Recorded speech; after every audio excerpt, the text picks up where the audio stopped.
Welcome back, Fence fam. It is so good to see you guys. It's been too long. I was laying in bed last night thinking about the day coming up, and I can't tell you how excited I was for this exact moment. Man, it's been a while since I've got to talk with you guys and interact with you guys. It's been about 3 weeks. Been a hectic 3 weeks, let me tell you that. We got my sister Sarah married. If you guys are familiar with Ozark Fence, you know Sarah runs our residential division. She got married, so that was a momentous occasion.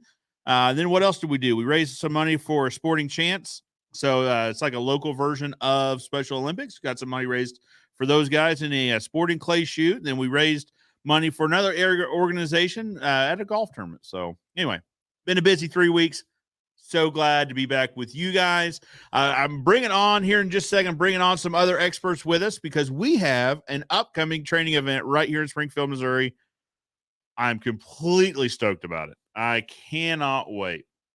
So without further ado, let's start bringing everybody up. If you guys have watched the show at all, you know Matt. Welcome back, Matt. Hey, how's it going? Very good. Very good. How about yourself? Outstanding. Outstanding. I love it. Of course, also, if you've watched the channel, you also know Matt's right-hand lady. Right-hand woman. Welcome, Rachel. Hi, Joe. Hi, How are you? Good, thanks. Good, good. Now, Rachel's here in the official capacity of my salesman, right? All right. But also Matt's right-hand lady. Is that a fair assessment? I should ask before I say that. She's pretty dang special. That's right. And then, of course, last but certainly not least, Caleb, how are you, sir? Hey, I'm doing great. Glad to see everybody's pretty face. I've got my notebook ready to fill up with notes, and let's do it. I've got mine as well. I learned this trick from you.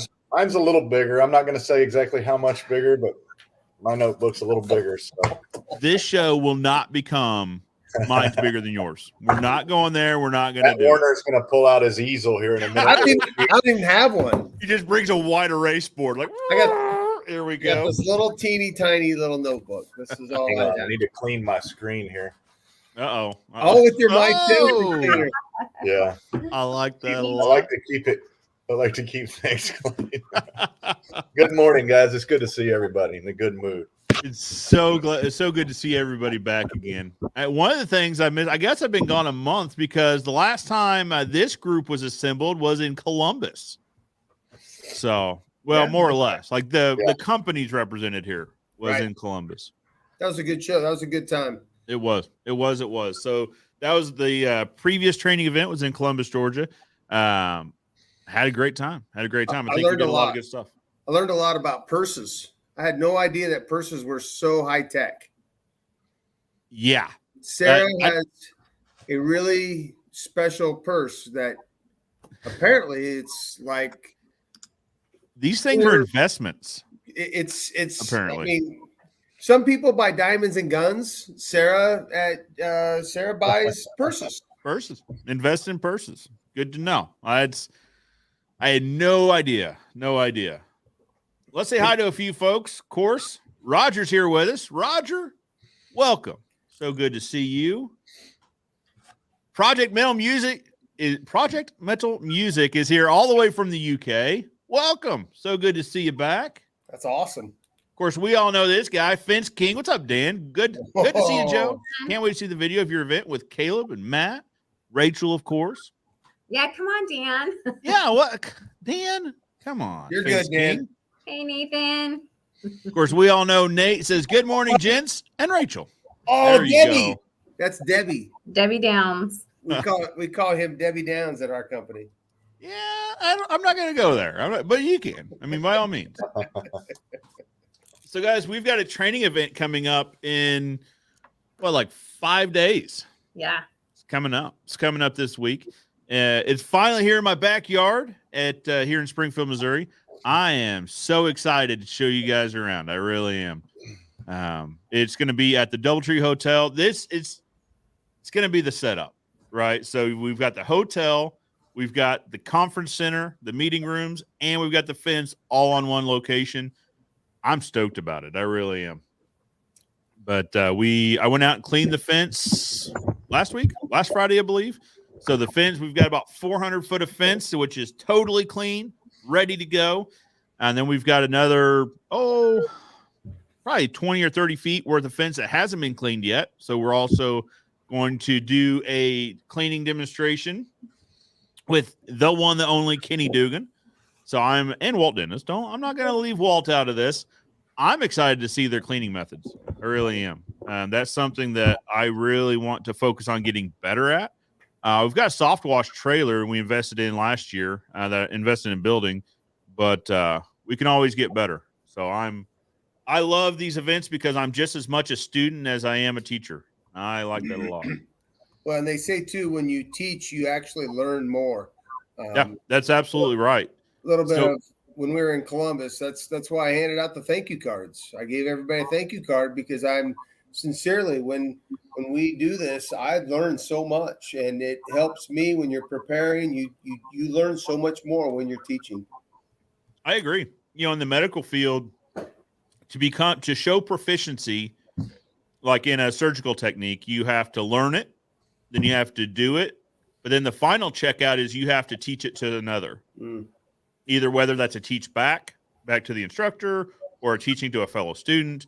In order to show proficiency, that final step is you've got to teach the procedure. I think that's important. I really do. It makes you think about it differently. If you've got to explain all the steps, if you have to explain all the intricacies of it, you really have to evaluate the whole process start to finish rather than just kind of skim over it. Absolutely.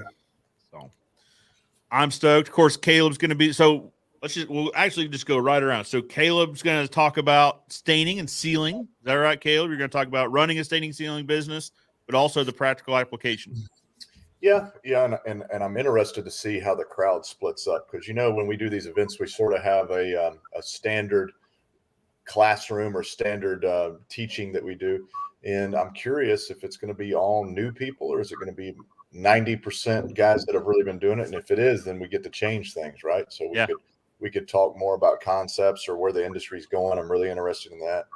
So I'm excited to see what happens. So I'm working on notes and backup plans and just see what happens. Well, and that's a good point. So if you guys have watched my talk, it's not structured at all. Like literally I'll get up and I'll just kind of free flow some ideas and we'll talk about, I like talking about video marketing. Obviously, this is what I enjoy doing. So that's a large part of it, but really try to also gauge the crowd on where everybody's at. If this is a group that sat through my talk before, we'll change things up a little bit. I am really hoping we see a good mix of new and established contractors. I like that type of group a lot. Speaking of Columbus, talking with Aaron, I like seeing a different perspective, right? So Matt and I and Caleb and I and Rachel and I have great conversations, but they're from a perspective of someone that's been at it a while, right? I really like the perspective of someone that's new or newer to it as well, because they have a completely different view on similar situations. So I hope we have a good mix. I really do.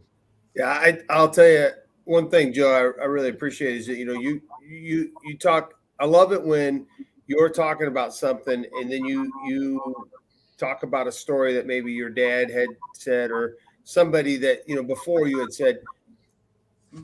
I learned a lot from that. I've really only been in the fence industry since 2007. Started my own company in 2009. Burned the boat August 24th, 2014. Collected my first actual paycheck from my fence company, the first pay period in January of 2015. So I'm fairly new at this. I'm excited and we're going, but I love it when we're able to talk and you're able to bring something from your past in and says, well, you know what, this is what I was told. And so for me, even though that our company has grown a lot and I really believe that we've done some right things and I've done a whole bunch of wrong things. I always tell people fail stands for first attempt in learning. But I love it, the different dynamics, because I actually can relate to some of those people that are just starting their company still, because it's all still pretty fresh in my head of, I remember that. Yep. And it's always good too, to have those people that have been there for a long time. Yeah, the mixture's nice. It really is. And what's the saying? Like the most expensive statement in a company is because we've always done it that way. Or I've heard it the most expensive or the most dangerous phrase. But I think we can kind of get trapped in that mentality too.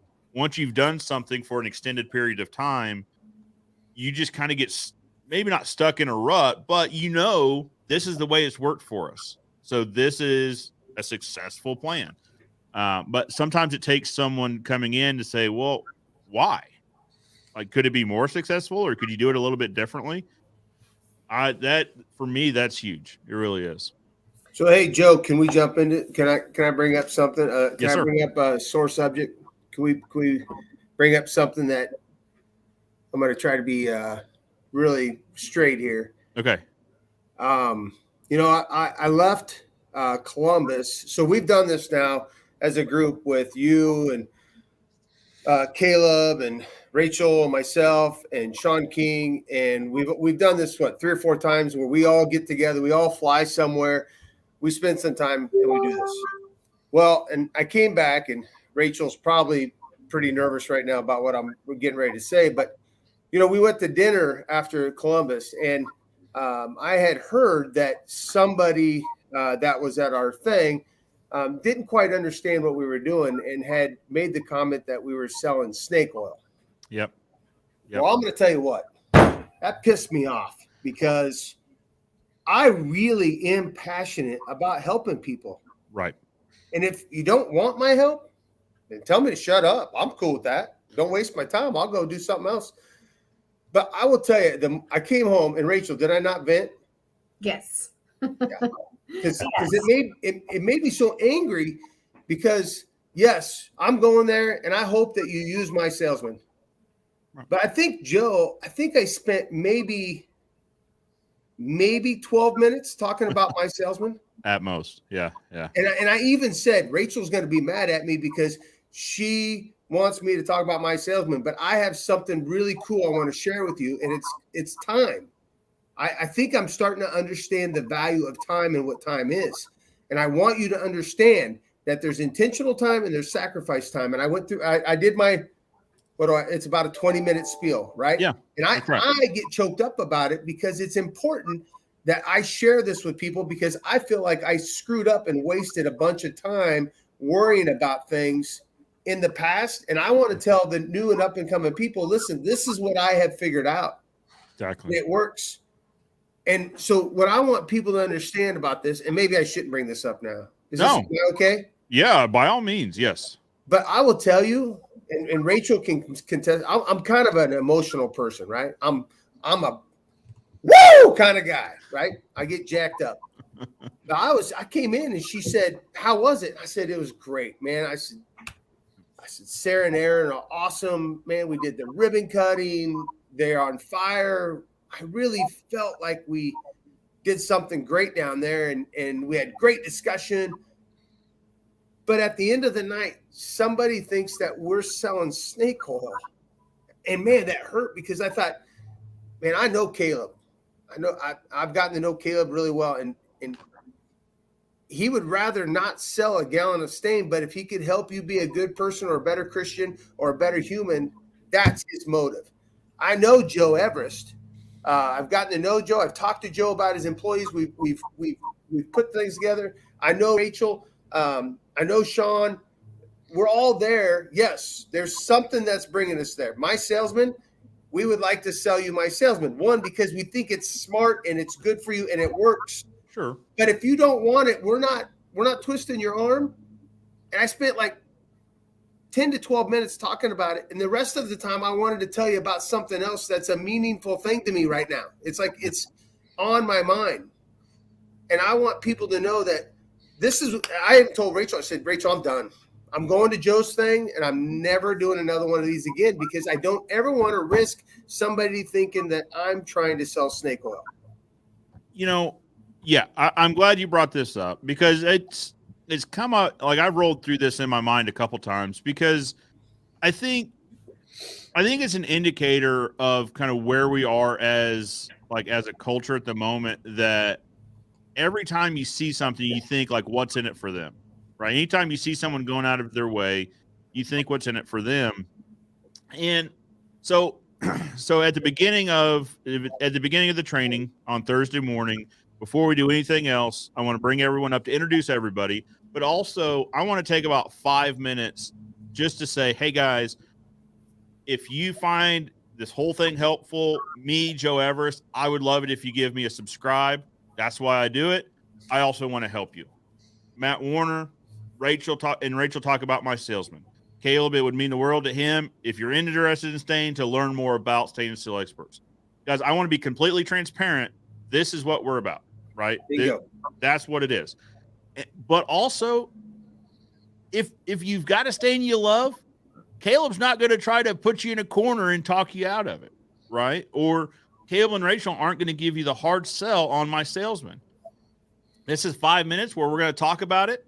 And here's what drives us, right? Completely transparent. I don't want you to think that we're sneaking anything over, because you're right, Matt. Like, that is incredibly, it stings. It hurts, right? When someone says, hey, these guys are only here. They're not, here's what got me. And I might be paraphrasing this in my mind. Like, we were at dinner and it was a big conversation, but it's like, what this guy basically had told them was, hey, these guys aren't here to support you. Like, you understand, they're just here to sell us stuff, right? Like, are you really? Like, are you kidding? Like, you think, well, one, like, if you want to talk about why I was there to help people. But I'd love to introduce someone to this YouTube channel, right? But we kind of had this conversation where, like, monetarily, like, to break even on this whole trip, like, from YouTube subscribers, it would take 8 or 9 years. I said the same thing, Joe. Yeah, exactly. I was like, okay, so let me get this straight. My flight got delayed out of Omaha, so I walked out halfway through a golf tournament that with some of my dearest friends. I sat 6.5 hours in at the Omaha airport so I could miss my flight in Atlanta. So I had to rent a car to get at Columbus at 1 o'clock in the morning, to get up at 5 o'clock in the morning to do my job, my book work. I had to get up and do go through my reports. So the next day I could go and spend the entire day in the rain. Are you kidding? And if I sell one subscription, that's $125 a month. And you can try it for free for 30 days and you might not like it at all. And I don't really care. And I was like, holy cow, how narrow-minded is this individual? Yeah. And it freaking made me mad. I was pissed that somebody would accuse me of selling snake oil. You're kidding me. Now, I did pray about it. By the way, I am a bourbon drinking, swearing, God loving, Jesus praising human. And I said, all right, Lord, if you want me to keep doing this, I'll keep doing it. But dang it, how do I convince people that I really don't give a damn if you sign up for my salesman or not? Right. I really want you to have a better life, understand time with your family, understand that if you're going to grow a business, you're going to miss your daughter's soccer game. You're going to do it. You're going to miss your son's football game. It's going to happen. But my story is that if you're intentional about your time after that with your child, you can probably have, and that's a little bit of my story. Yeah. If you listen, I'm trying to tell people, be intentional about the time you are, and you can make up for that sacrifice time to grow your business that puts a roof over your head. Yeah. Anyhow, all right, I'll get off my soapbox. I'm sorry. I just had to get that crap off my chest because I was pissed off, wasn't I, Rachel? You were. Can I tell you guys how I deal with this sort of thing? Yes, sir. I've been doing these for several years now, and I've struggled with it. The same thing that Matt's talking about, and sometimes you wonder if it's worth it. But I'm going to give you a few sayings that I've picked up over the years that people have told me or I've figured out on my own that have helped me, and then I'll tell you a story of success. I'm ready. So first one, you all know this one. If they're pointing one finger at you, there's these three are pointing back, right? Yeah. Number 2, World War II pilot. He's flying his bomber over Germany. When he starts getting flak, what does that mean? You know what flak is? The stuff blowing up in the air. In an air fryer. That means he's over the target area. It's time to drop the bombs. He's in the right place. If he's not getting flak, he's over a hayfield, like getting sweet, right? Interesting. Yes. Number 3, what he said more about him and what he judges in life than it does about you, right? And it bothers us because we're emotionally attached to this because we believe in it. And here's one that I just came up with maybe 2 weeks ago, and this one was just like an explosion in my mind, and I thought, that's right. If I sell you a bucket of stain, that means you got to sell it too. Nobody buys our stain and keeps it on their shelf and collects it. Yep. If I sold it to you for $150, that means you sold it to somebody else for $1,050. What have I got to worry about? No one who buys our products calls us and says, hey, I'm mad at you. They go, thank you so much. I quit my job. We got a guy who quit work. You met him. He worked at Publix for 20 years. Yep. That's one of the best corporations, Christian corporations in America to work for. He quit after 20 years to go full time, So I don't worry about it. And then lastly, you've heard this from Ruben. Some will, some won't. So what next, right? Move on. Well, you know what? And not to be biblical, but it does say in the Bible, even Jesus said, don't be afraid to move on. Yeah. And then here's the success story. So I did an interview, and we can't take credit for all of this, but what we can take credit for is the industry and the future. I did an interview with a 20-year-old, I'm going to say kid, no disrespect to Logan. He's obviously a grown man, but looking back, you say at 20, wow, I didn't know anything. And I'm 33. When I'm 43, I'm going to look back at 33 and say I didn't know anything. But I interviewed him. He's doing $1 million stain business. He's been in business since he was 16. He's got 9 employees. He's just doing things right. He's paying his people properly. He's got trucks that are wrapped. They have take-home vehicles. He's working on getting insurance and he's working. And he's working on his business, not in his business as a 20-year-old kid. Right. So it's working. We didn't have that luxury to go, oh, we can go to YouTube and find these people and learn how to do all this stuff. It was hard to figure it out. But so the point is the next generation, what we're doing and what others like us are doing is working. And the next generation is going to come out of the box doing $2 or $3 million. And they're going to be saying, hey, we're a $50 million company. And I'm 27 years old and I build fences, it's going to happen. So I wouldn't let it get you down, man. I think that's what it comes down to. And I don't think it got me down, but it's just something that it pisses you off. It's like, it sits in the back of my mind. Me mad? Exactly. Well, it sits in the back of my mind because I say, I always think like for one that says it, there's more that don't. Yeah. Right. So, and I was like, guys, you don't, and understand, I feel like this is a deficiency on my part because I did not get this point through clearly enough that we're in this for the industry, right? Like that's the fact that he said that we were there to pitch stuff. Okay. So we didn't make it clear enough. Like that's on me. And like, how can I make it more clear? And like I said, I think it's 5-10 minutes in the beginning of the thing. It just says, guys, I want to be crystal clear on what's going on here. We're here to help you. We're here for you. Now, if you'd like to say thank you, here's some things. If you don't, you will receive the same level of education by the time you leave, right? Like that's the thing. Let's talk about the price tag for a minute because this comes up almost every time too. So I had shared this out. Actually, I'd shared this out on the Ozark Fence page as well, just for our local audience, because we've got other fence guys that follow our page. I want to help everybody, right? So I shared it on there, and one of the contractors on there, and I don't know who it was, but he's a local contractor, I guess, had said, he's like, what's the price tag or something like that? And I was like, well, it's a free training event.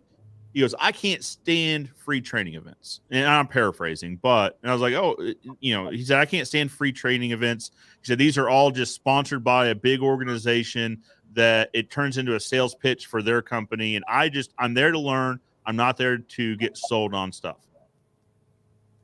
Interesting. Well, good news, because we're not there to sell stuff, right? Like this is legitimately an educational training event that just doesn't happen to have a charge because we all pitch in on it basically, right? By either donating time or donating stain to stain the fence or whatever.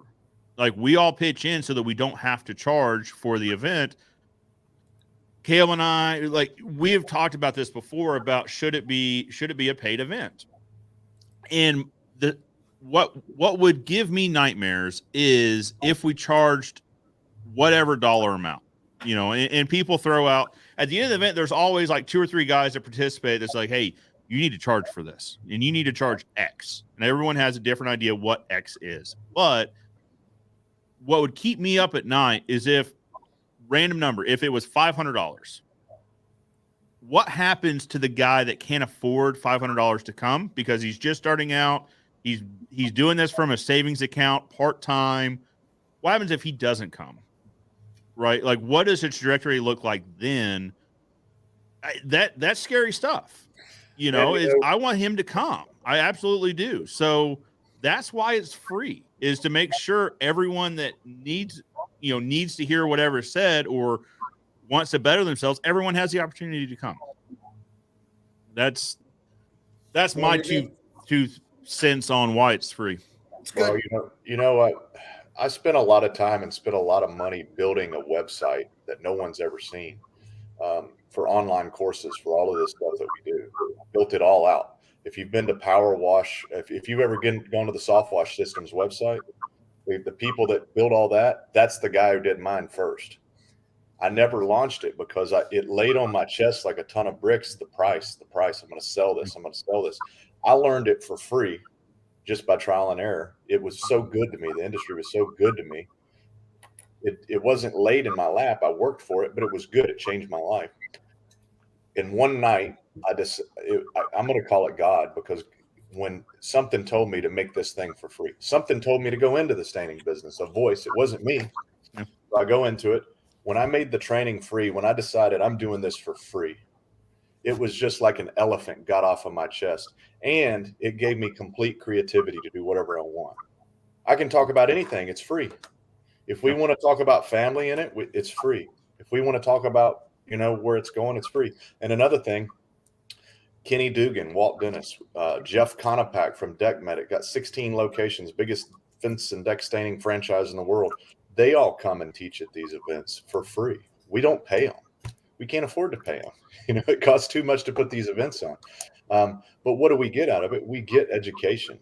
When Matt goes to an event, he gets education. I've been in the fence business since I was a baby. Like, I was born into this and worked in it my whole life. I just interviewed a 20-year-old kid, and he didn't give me things that are going to totally change my business, but he gave me 2 pages of notes and concepts that gave me ideas or sparked concepts, and it was huge. So what we get out of it, what people don't understand, is we do get paid for this. We get paid with great ideas and inspiration to push us forward to the next level. Everybody used to say, why do you give all your stuff away? And I said, well, if I have 5 secrets to my business and I keep them to myself, I've always got 5 secrets. This one's from 1947. This one if I give away 4 of them and leave myself 1, I've got to come up with 4 more secrets, right? I've got to move. I've got to grow to the next level. So that's the way I look at it. The more of this we give away and then other people take it, it's just going to inspire change, and it's going to turn the fence industry, the stain industry, into something that's here's the deal. Here's what pisses me off. An electrician, a plumber. If you go to trade school, oh, wow, you're going to be an electrician? That's fantastic. Well, I'm going to be, I'm a foreman on a fence crew. Oh, you build fence? Oh, okay. It's like, I think all of us collectively want to see that become a respected trade. I think that's what the AFA wants. I think that's what Sean King wants. I think that's what all of us are here for, to help people and help us to become a respected trade. Absolutely. If the trade gets bigger, we can pay our guys more. If we can pay our guys more, we can charge more money.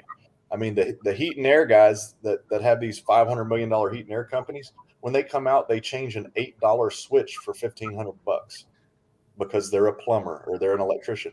We can't do that. It's not that we want to do that, but we do want to have a job that's sought after that says, dadgummit, when I grow up, I'm going to be a fence builder and I'm going to build the straightest, best looking fences in the country, and it'd be something people can be proud of. And Yeah. so Well, and that reminds me. So where was it? I don't know. It was in a comment somewhere. These comments stick with you, right? Mhm. Because it Yeah. makes, I keep them with me because it makes me be better, right? So, but one of the comments was about just free training events in general. I was like, listen, one of the guys one of the guys said something to the effect of, listen, I had to make all these mistakes myself. I had to learn all this myself. I had to go through the trials and tribulations. Why are you just giving this away for free to somebody and now they're not having to earn it? Well, okay. That's one way to think about it. The other way to think about it is imagine where we can get as an industry if we can skip that, right? Like if we can skip all that headache and heartache and start fresh somewhere else and then move from there, grow from there, imagine where we can go. Yeah. And that's a mindset of a different generation, right? What's mine is mine because I had to earn it. You have to go earn yours. Okay. But like I said, where could we be if I could tell you where to start from, or if I could help you avoid headache and heartache? Like imagine where, this conversation turns into legacy pretty quick, right? Like that's ultimately what we're doing here is industry legacy, company legacy, personal legacy. I am excited. I'm excited to see where this industry is when my son Jackson sits in a chair a lot like this one. Right? Like that's ultimately what I'm doing is can we get this industry elevated to a point where it's a bright new world for that kid? Yeah. I mean, that's what drives me. Yeah. Right. And so I don't know. Anyhow, I think it's a great thing. I love being a part of it. I threw my temper tantrum to Rachel and I threw myself on the floor and stomped my hands and kicked my feet because I'm a passionate guy and I understand time. And by golly, the last thing I want to do is waste your guys' time. And you know what? Maybe I don't have anything that good to say. I don't know. But doggone it, I got a lot of people that are on my team here, and they love coming to work, and they love what we do. I was telling somebody the other day, I said, my people, they believe we're going somewhere, and they want to be a part of this crazy-ass journey. Well, I was telling you, Joe, we just bought a painting business. Yeah. And 15 more acres of commercial property. The next day, we closed on Wednesday of this week, which was very stressful. On Thursday, I bet I had 30 people that asked if they could go out and see the new property. Our employees on their own time because they wanted to go see it. Now, Rachel wanted to go and she wasn't ready, so I left her back because when Matt's ready to go, he'll probably leave you if you're not ready to get on my in the truck. So she's like, well, I had to go out to the property by myself because I'm like, well. No, I had the new GM of that division take me out. Who's a woman? Yeah. Nice. We have a very we have another female in the industry because I know everybody. We're always talking about how it's kind of a male dominated industry, but I'm really excited about Colleen.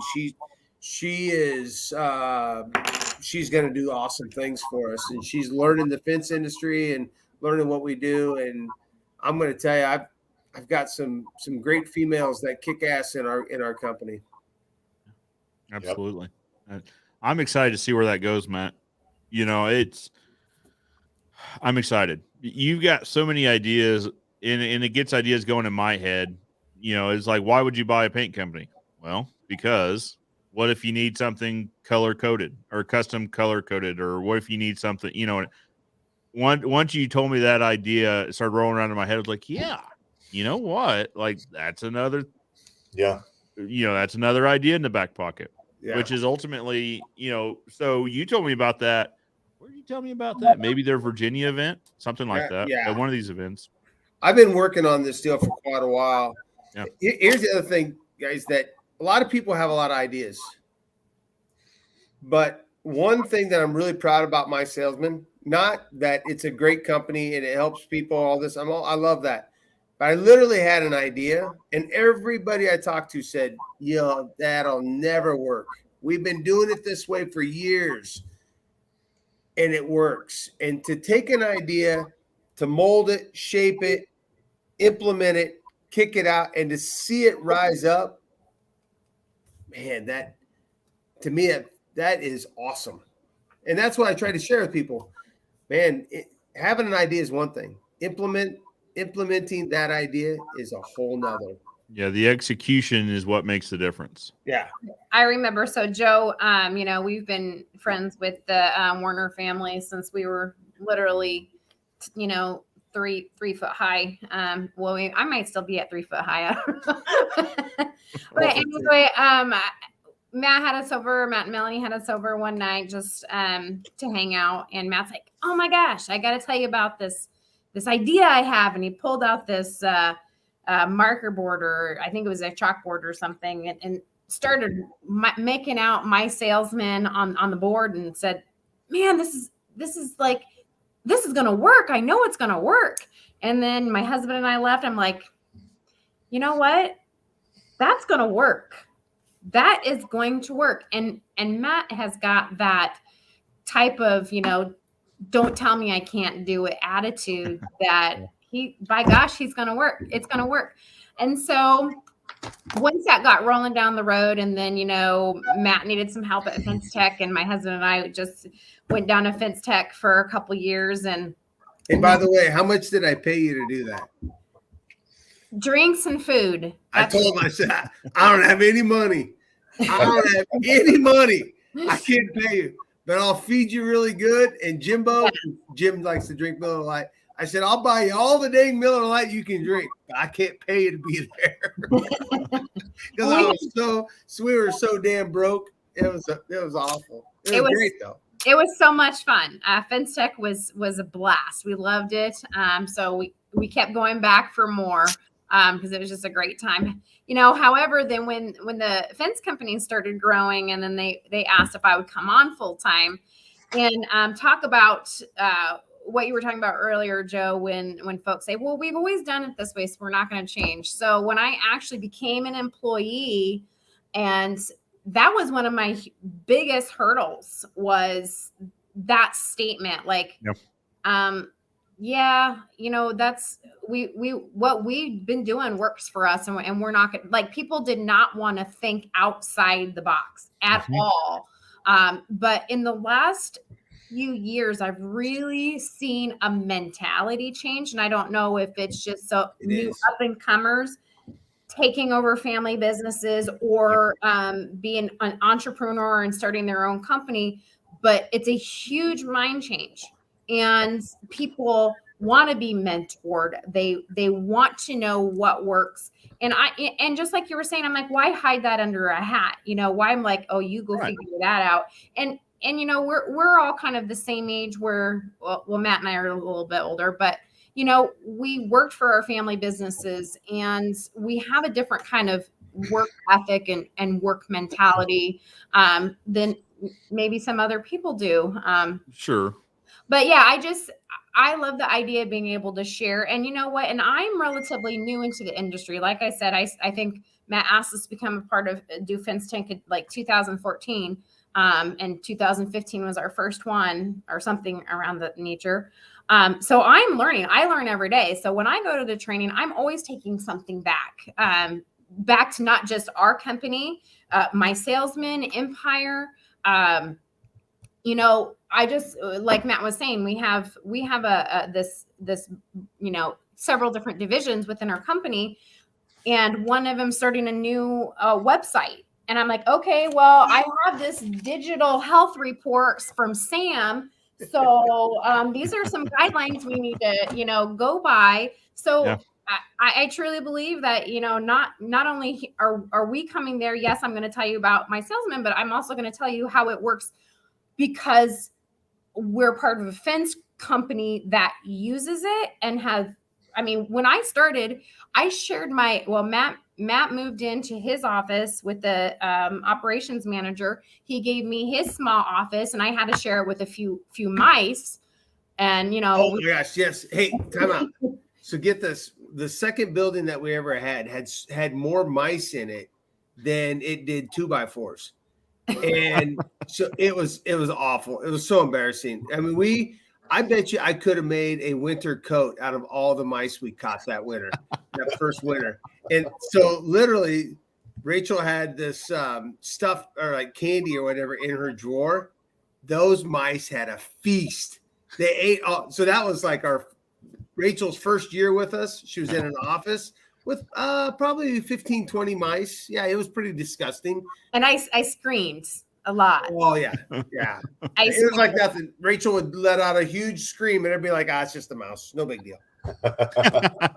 We had very PTSD from that. I know. We had very thin walls. So, so I am doing some online meetings with customers, and I actually have to go in and say, okay, I'm on a meeting. Shh, just keep it down a little bit. So, and that's, and I've got a testimony here because there's proof in the pudding. We've gone from that mouse infested building to a huge building, and now we've bought, now we've outgrown. We're going to get a bigger building. So it's not, and we're not trying to like brag about that. It's just like, hey, why try to invent the wheel when some of these practices have worked, and maybe they're not going to all work for me, for your company, but hey, I'm willing to share this on how we got from A to Z. Yeah, I would love it if you'd listen, and if you want to take something back, great. And if not, great, great, I'm here. And how come my salesman is here is my salesman was part of that process. I mean, that's kind of how we got there. So that's my 2 cents. That's awesome. Absolutely. No, we got my salesman when it first came out.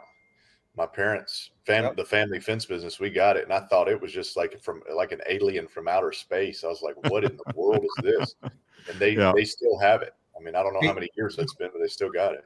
By the way, Caleb, have you seen the what we're working on now for you? Yeah, I'm excited. I'm going to go over it with the team on Monday. I want to play with it. A little secret to everybody out there. We got some new stuff coming at My Salesman, and it's pretty cool. Yeah. Hey, can I change gears and talk about something I think is drastically needed for a lot of these guys? When I was coming up in the fence business, I had a little bit of this problem.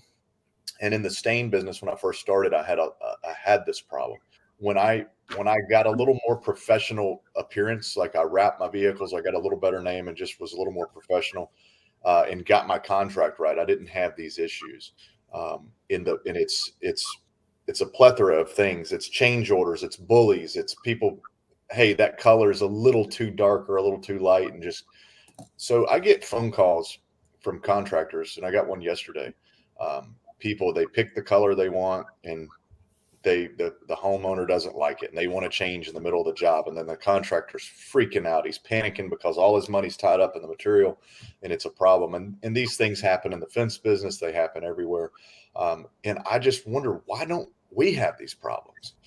I used to have these problems, but I don't. People don't say, can you do it cheaper now? They respect us. And so I think something that all of us here can help with, and maybe pull some ideas together, is confidence and professionalism.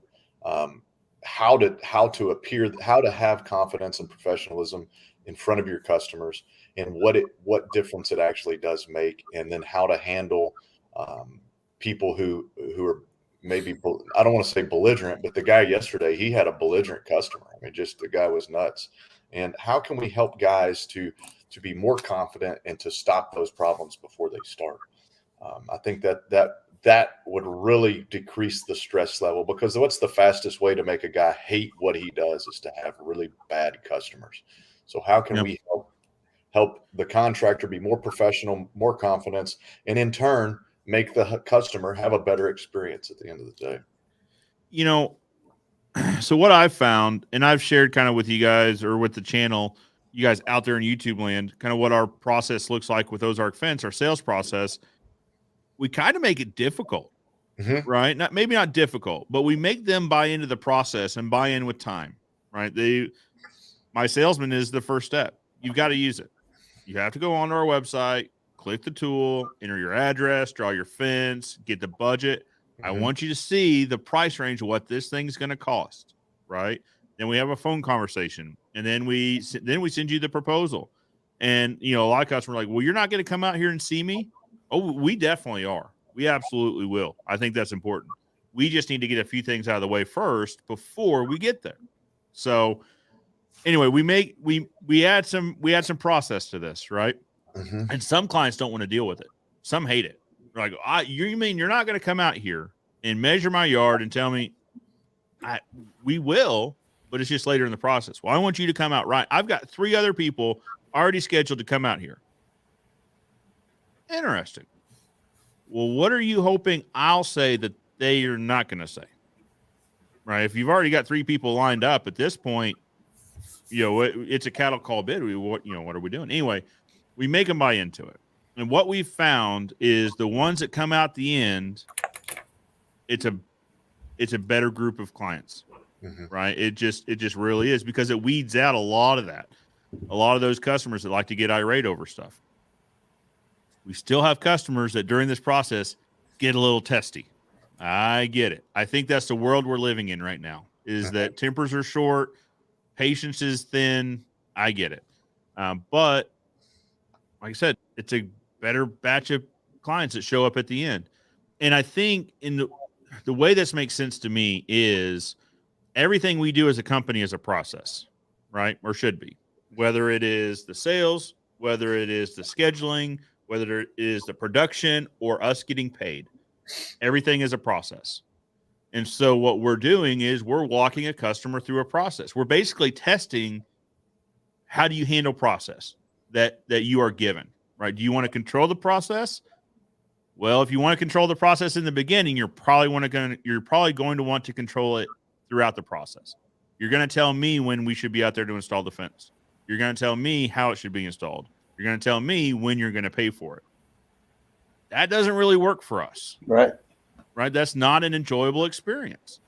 But if you're good at following a process, you're going to end up with a great fence, because I hire guys that are really good at following processes, right? And it's going to be an enjoyable experience for all of us, right? If you can just follow a process. I think that's what, to tie in with my salesman, that's kind of what makes this thing work really well, is because we put them through a process, we end up with customers that are good at following processes, right? And this conversation comes up a lot in the Facebook groups.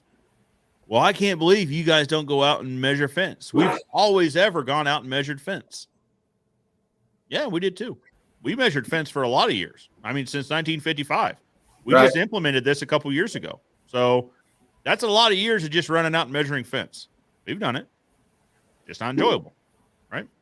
And, you know, and that's the whole thing, you know, to come back to an earlier point, doing something just because that's what you've always done isn't the best rationalization, right? Or the next one is, well, I couldn't possibly do that because all my competitors still go out.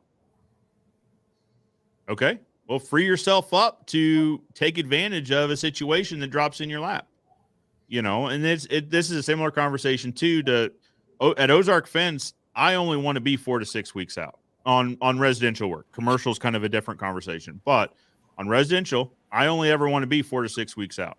If we're more than 6 weeks, we need to adjust our pricing to bring us back down into 6 weeks. Yep. Because I want to be available to take advantage of a situation that my competitors can't.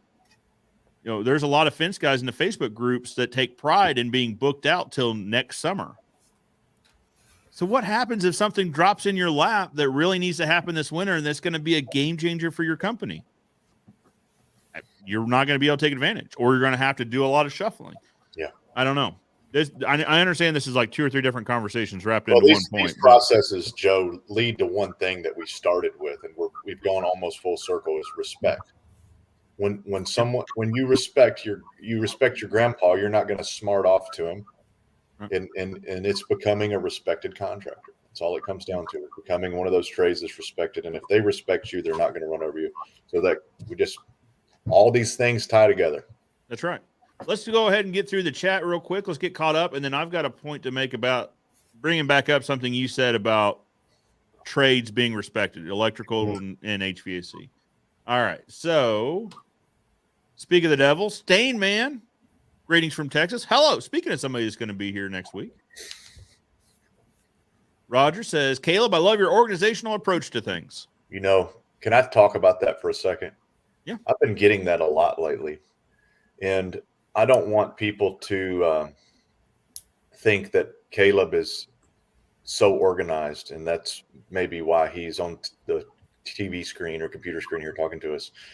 I am the least organized person, and my wife is watching. She can probably give a thumbs up. I have always flown by the seat of my pants. I have always been the last minute guy, but I was talented enough, I guess, to usually accomplish things and get them done. The older I get, I force myself to write notes. I never did good in school. I never took notes in school. I never did homework one time my entire school career. I wouldn't do it. I failed algebra in school because I wouldn't show the work. I could get the right answer, but I wouldn't show the work because I didn't know how to show the work. I just 2 + X = 4. Well, the dang answer is 2. I'm not going to show the work. So if you're watching here and you think I can't be successful because I'm not organized like Caleb is or like Matt is, there's a good deadgum chance that you're probably way more organized than we are. So, and my wife just texted amen. So I just wanted to clear that up because I think that's important, because some people may feel like that's going to hold them back because they're not organized. Man, I am the least organized person. I'm forcing myself and I'm getting better at it. And that was part of learning to fly airplanes, because you have to be so organized to do that. And I'm just trying to get better at it, but I'm not that great. But I appreciate the compliment, Roger. But it's a struggle for me. Yep. So we've got everyone coming into Ozark Fence on Wednesday, and we'll talk about that more here in a minute. But so on my list to do Monday, Tuesday is get my office in order, because my office looked like somebody just blew a bomb off in there and just tossed everything around. Right. I have a question. Yes, ma'am. So when's Sarah gonna have the hash brown casserole ready on Wednesday? Well, I asked Sarah to make scalloped potatoes. I thought we were doing hash brown casserole. I just remembered hash brown casserole. We'll switch gears. Hash brown casserole does. I'm good with hash brown casserole too. I love her hash brown casserole. What time are you guys getting there for this? Well, it depends. What time is lunch? Yeah. So let's get in the walkthrough like in a minute. I need to get my schedule figured out if there's hash browns involved. One thing I've learned about me is I like running down rabbit holes, and then an hour later I remember that I hadn't finished a thought. Organization. So I think there's multiple different types of people, right? Just how your brains are wired are different, right? I have to force myself to be organized because I don't want to be. To me, the way my mind works, and I understand it's probably not right, but being organized is slow, right? If I have to stop and it's slow. And I need to get down the road, because if I don't keep up with where my mind's running, I'm going to miss something, right? And so therefore, my office, I organize by piles.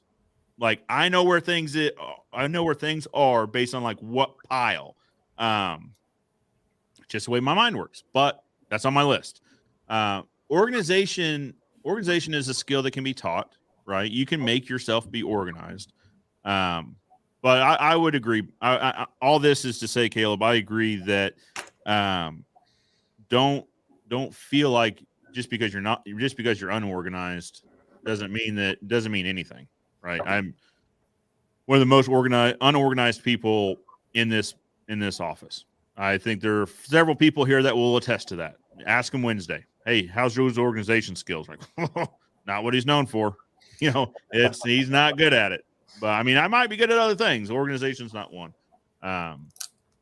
But having organization, but building organization into your process, make sure you don't miss stuff. You know, to Caleb, to your point, when flying, you've got a checklist, right? And you start at 1 and you get down to 32. And the reason you've got a checklist is because people are people and people forget stuff, right? So make sure that you check everything off. So anyway, all right, let's get through the comments and then we'll talk about the open house because I am very excited about the open house.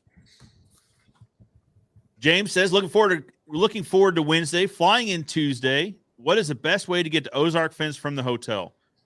Uber or Lyft, honestly. So the Ozark Fence walkthrough on Wednesday is the only thing that's off-site. The rest of it is on-site or within walking distance. The walking distance part is right across the street is a place called Big Shots, which is essentially it's a competitor to Topgolf. If you understand Topgolf, you understand Big Shots. That's across the street. Yes, ma'am. And I don't know if this helps, James, but I did call because I have to go leave Friday early morning to go out to the AFA jackpot show. So I called the hotel and I asked if they had a shuttle, and they do actually have a shuttle. That's right. We might talk them into. I might reach out to the hotel and ask them if we could arrange for the shuttle to come to Ozark Fence. They probably would. I need to ask them. I'll call them and ask them. But from the airport to the hotel, yes, they have a shuttle.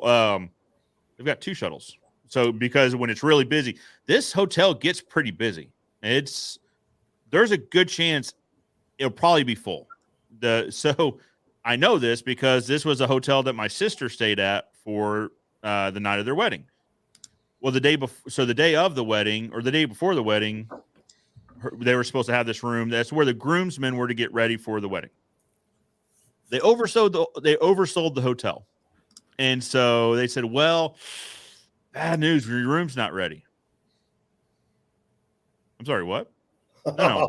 The room is ready because we had it reserved yesterday to be sure that we had it today. Like, well, no, the room will probably be ready by 3. We're cleaning rooms now. It'll be ready by 3. Well, the wedding's at 4. So we're going to need the room before 3 o'clock. Anyway, this hotel is busy. They built a second hotel in the parking lot because this hotel gets full and it's basically an overflow hotel. Anyway, they've got 2 shuttles and those things just get to running on back and forth to the airport. So that's how you get to the hotel. Now, like I want to reach out to the hotel and see how busy their Wednesday is. If it's not super busy, they might run shuttles back and forth to Ozark Fence. I will reach out to them. They might not be in today. I'll reach out to them after this just to see. If nothing else, there are a ton of Ubers. Nope. Ubers and Lyfts running back and forth all through town. That's how I get around. Just like Matt said, I enjoy my bourbon. I also enjoy, going to church and the whole thing. I also do enjoy my bourbon. And therefore, I know there are plenty of Uber and Lyfts in town to get you where you need to go. I drive a big orange truck. So on SIP 1, that thing gets parked because that's just a good rule to have. Anyway, Ubers and Lyfts. All right. Joe, do you have a non-orange vehicle? Do you have a personal vehicle that is separate from business that is yours and not your wife's? Oh, no. I was going to say my wife's vehicle is not orange, and she said if I made it orange that she would go take it back. So I'm not proud of this. Okay, I understand this, but there is a vehicle in our fleet that is not orange. It's gray. Just curious. No, I'm glad you brought that up, Caleb. It's not a sore point at all. We do have one vehicle that is not support groups for this sort of thing, Joe. And it's only one now because we've got an Isuzu NPR, one of those big flatbed deck over trucks to run materials around. And this past week, we got it wrapped orange chrome. So that one's off the embarrassment list. It is orange now. So we only have one vehicle that is not orange. Oh, glad that got brought up. Is the fence thing in Springfield private? I'm in Kansas City and would love to attend. It's absolutely not. So all you need to do is register for the event Free event. Registration still open. The link. So let me see here. Let me see who is watching where. So there's a couple of people watching on Facebook. So get wrecked bot. If you're watching on YouTube, the link is in the description below. You click the link, it'll take you to the registration. Come on down. We'd love to have you. So the open house, we're saying the open house is a private open house just because it's reserved for those who have registered for their free training. That's why it's a private open house. Get registered for the training, and you too can come walk through Ozark Fence and stick around for the training. It's going to be a lot of good stuff. Is the casserole a private thing, or is that going to be open to the public?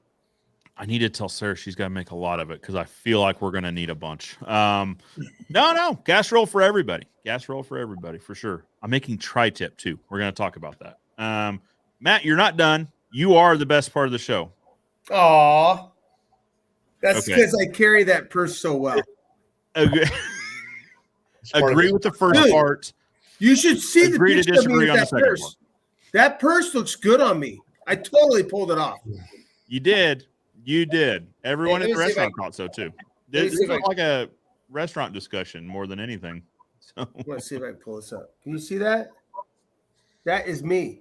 it is. It is. That is a good-looking purse on me. Dude, that looks like Louis Vuitton or something. That's nice. Oh, it is. You It is. know that purse? It is a Louis Vuitton. Ah. If you say it fast enough, it sounds fancier. I think Joe has a few of those at home. Joe does not have a few of Orange those. alligator skin with a gold buckle. Yeah, they don't I make would them in say- orange. I So would say- So here's what I do love about this is you get to meet all these people at these events, and I'm not a big Facebooker. You guys aren't going to see me in Facebook, and I was going to do a Facebook Live the other morning out at our new property, and I totally chickened out. But I love it because I stalk Sarah, and everything that she does, I comment about the purse. So she got in a car accident the other day. yeah. What did I ask? Is the purse okay? That's okay. And she told me it was fine. Good to hear. She is sweet. Because that Those- purse is one of one in the United States. Yeah. We were told about this. Oh yeah, it's a big deal. Or Apparently, maybe not one of one, but it was the only one available in the United States. one of something. It is very special. This purse. All I know is that is a sexy purse. It looks good. It looks good. Hey, And it also has the mini purse. It Rachel, is not can just you the purse, it is Photoshop also it? the mini purse. You on the front of that picture? I would kind Couple of of headlines. or blur out the face and my salesman. Oh, we had so much fun that night. We missed it. So I didn't go down to Columbus because my daughter had her wedding that weekend. Yeah. But apparently I need to go babysit. So we don't get any purse pictures You anymore. send that picture, Matt, I'll doctor it up for you. What? Sarah sent that to me right away. So I knew what was going on. So this comment came in when we were talking about like the snake's hole salesman comment or the pitch comment. Yeah. So Kenny's got a great point. Imagine what he's in it for. Like Kenny's like he's the cleaning guy, the staining guy. I cannot wait to be a student of his, but Kenny's not there to sell anything. He shuts his business down. He drives across the country. Yeah. And he teaches, and then he goes home. And That's right. That's right. And he literally has nothing to benefit from it.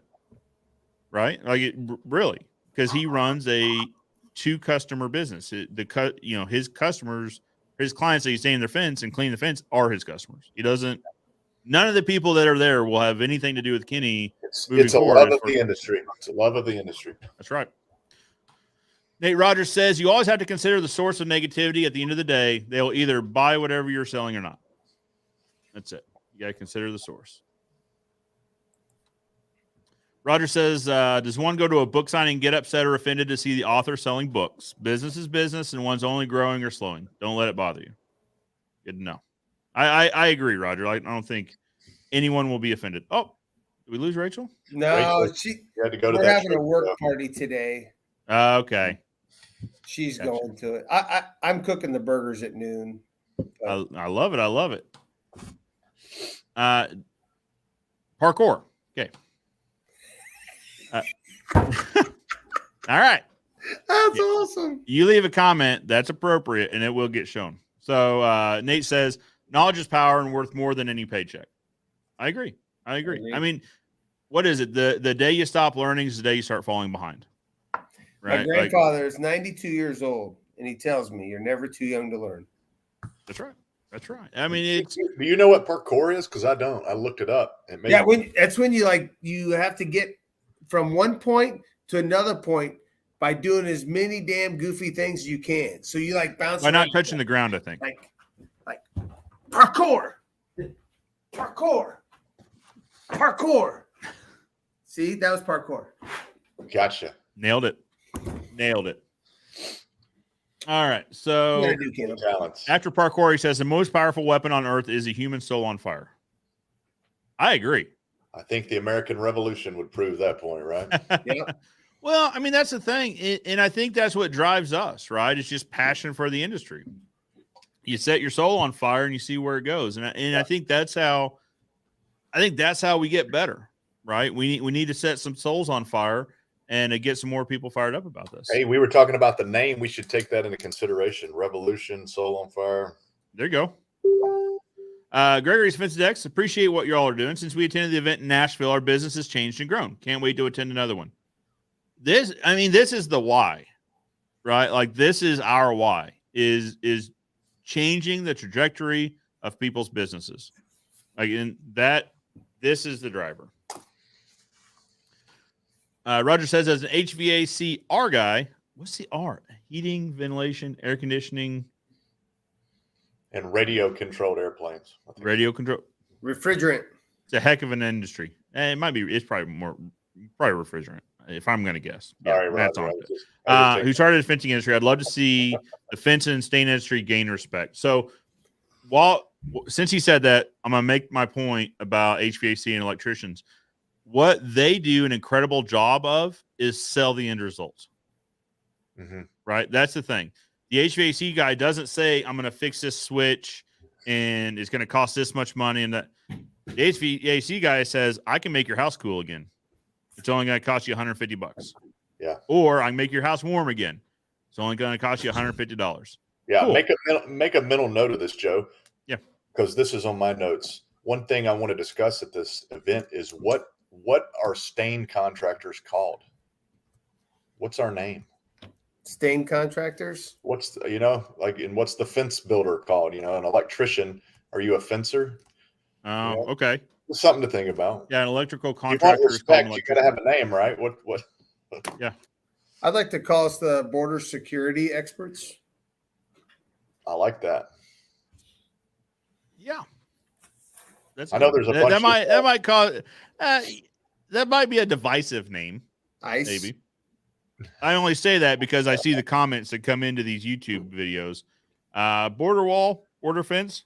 Hey, there's a bunch of brand new, never used fence just sitting somewhere. I heard about that. You can get a great deal on, I think. Yeah. Uh-huh. Nate Rogers says fencing is an art form and people have a hard time respecting so he clarifies what they cannot do themselves. And maybe that's where this guy's coming from. That's the thing. This is probably his mental stuff, not ours. Where are you guys located?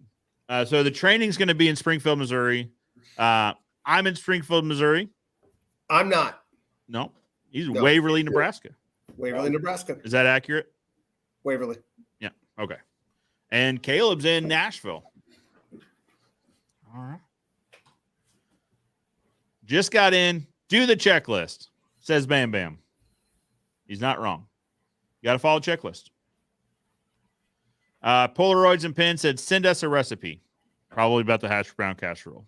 I will have to get with Sarah. This is hers. This is not mine. But we'll get with Sarah, and if she will here's the thing.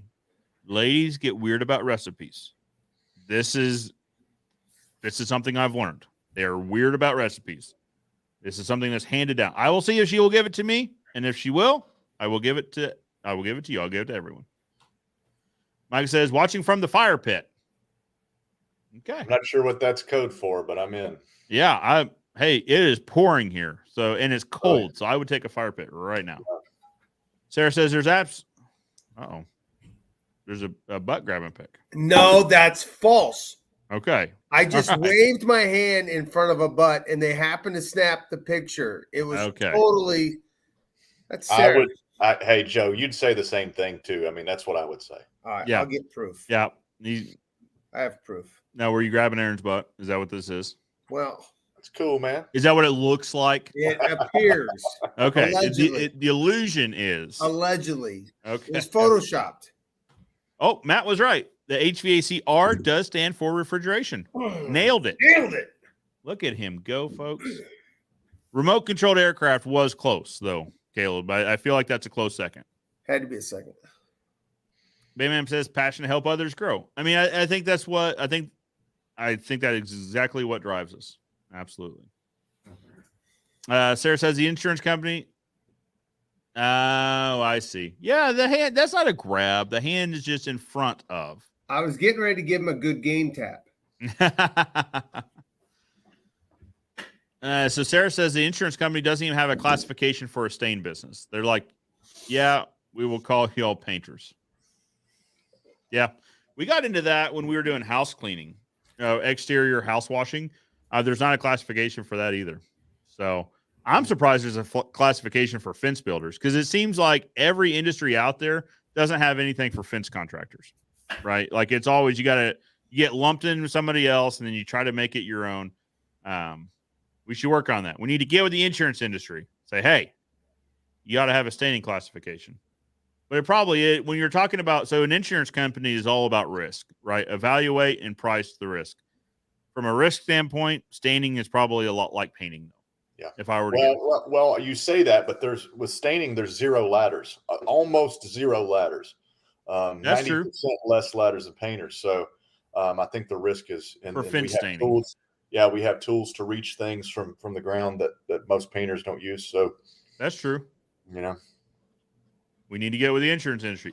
Yeah. Insurance industry, if you're watching, we need to talk. Roger says perimeter and access control specialists. I like that for fence guys.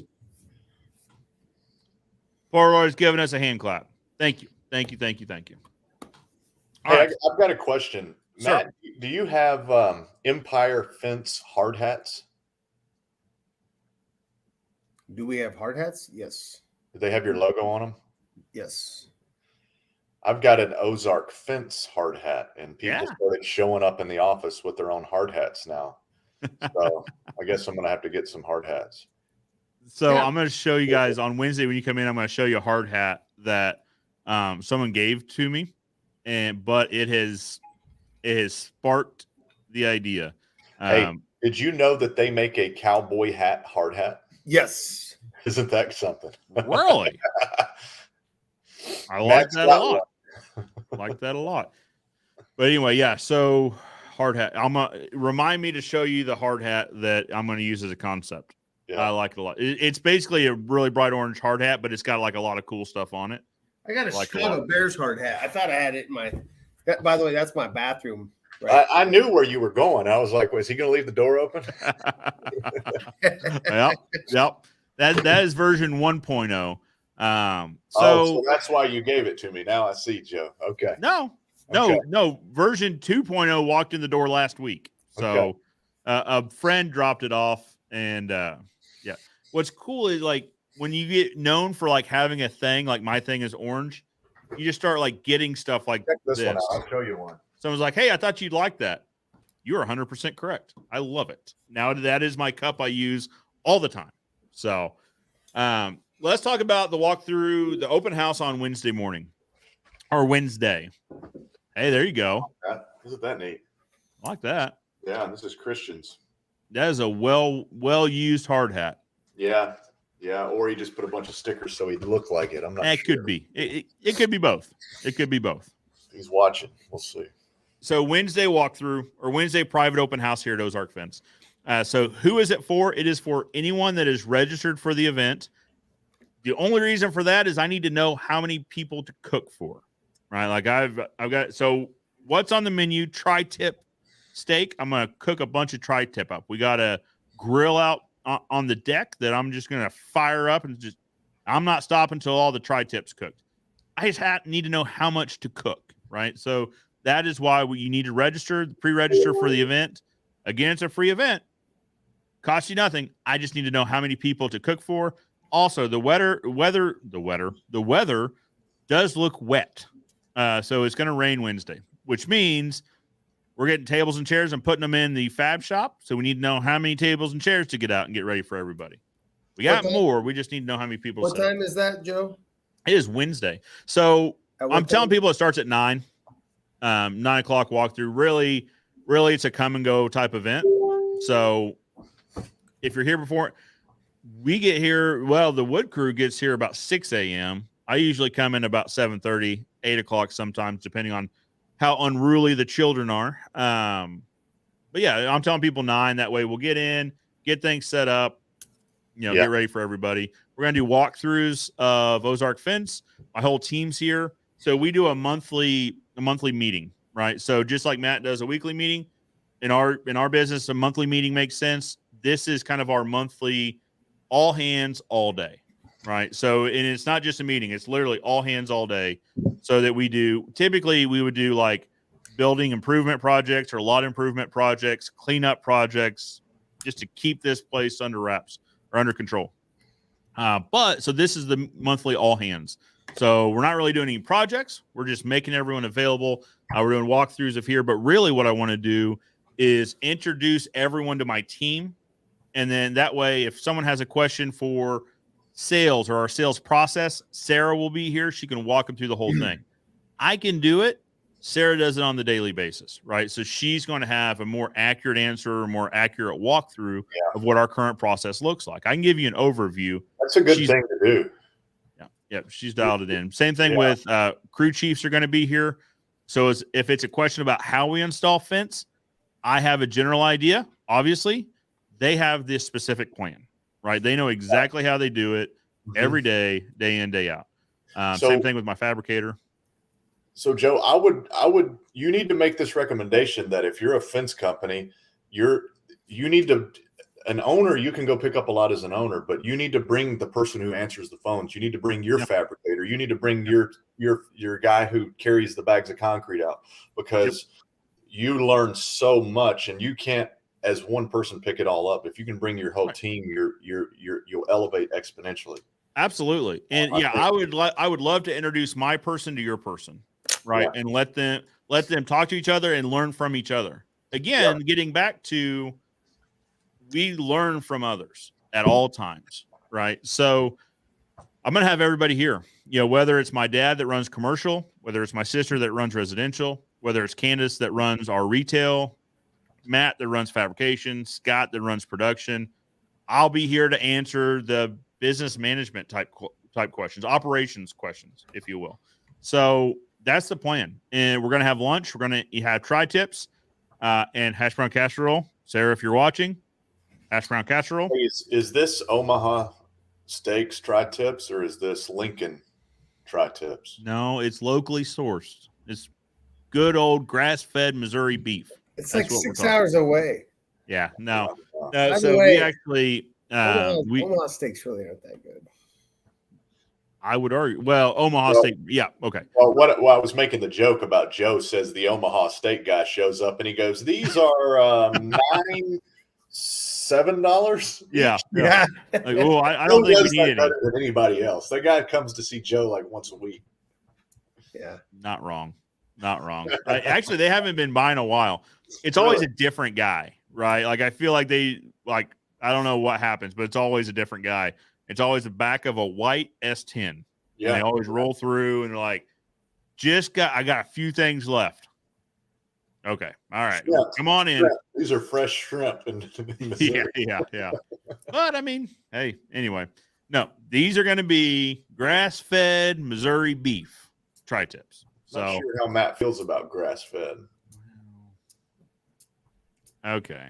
Well, they're probably grain finished. If we're all being honest here. There you have it. Probably grain finished. All right. It's all about the finish. That's right. That's right. So yeah, tri-tips. We're doing tri-tips. According to Walt Dennis, Caleb's in for 6 tri-tips. That's like 20 pounds of meat. So Yeah. seems like a lot, but okay. All right.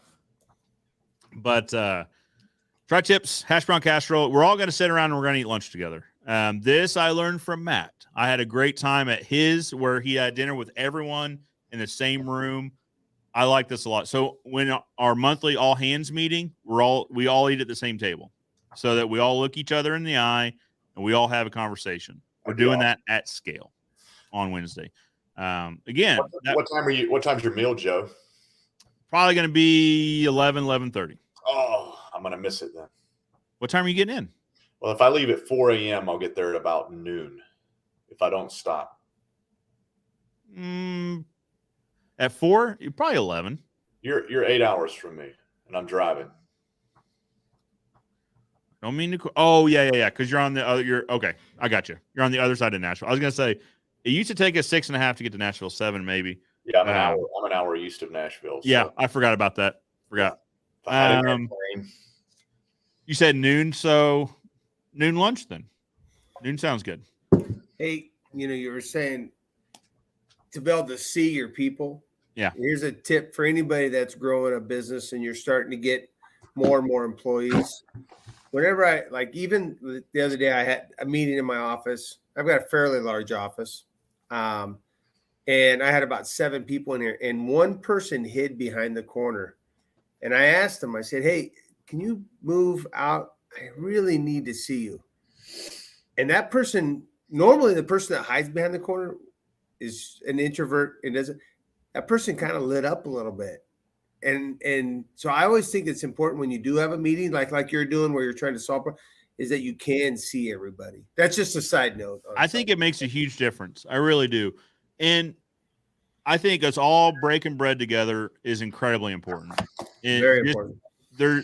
The conversations that happen are great because as we're growing, there's different schedules involved, right? So the production team is basically 6 to 2. Well, the office doesn't get in till 7:15, so they can open at 7:30, right? So different schedules. And then by the time the guys come through at 2, the production guys come through at 2, usually the office staff is right in the middle of their day or right in the middle of their afternoon. So there's not a lot of conversation that goes on. And I don't get to see a lot of my people on a daily basis anymore. It just doesn't happen. So this is at least once a month. We can all sit down and break bread and look each other in the eye and just talk about stuff, right? Just talk about random stuff. What's that? We started that on your recommendation. We started that. It's called Operation Team First, and it's the first Friday of every month. Okay. Yeah, perfect. I like the operation. That came from Matt. Well, if it's important, you give it an operation. I will tell you, I think you ought to name anything that's good, bad, a problem. You're trying to solve it. You're trying to make something better. You're trying to make it unique. Give it a name, because what happens when you name a dog? You keep him. You keep it, and it has ownership, and you take care of it, and you caress it. So matter of fact, we were just sitting here and, we're kicking off this new sandblasting and painting. And just so you know, I know nothing about any of this crap.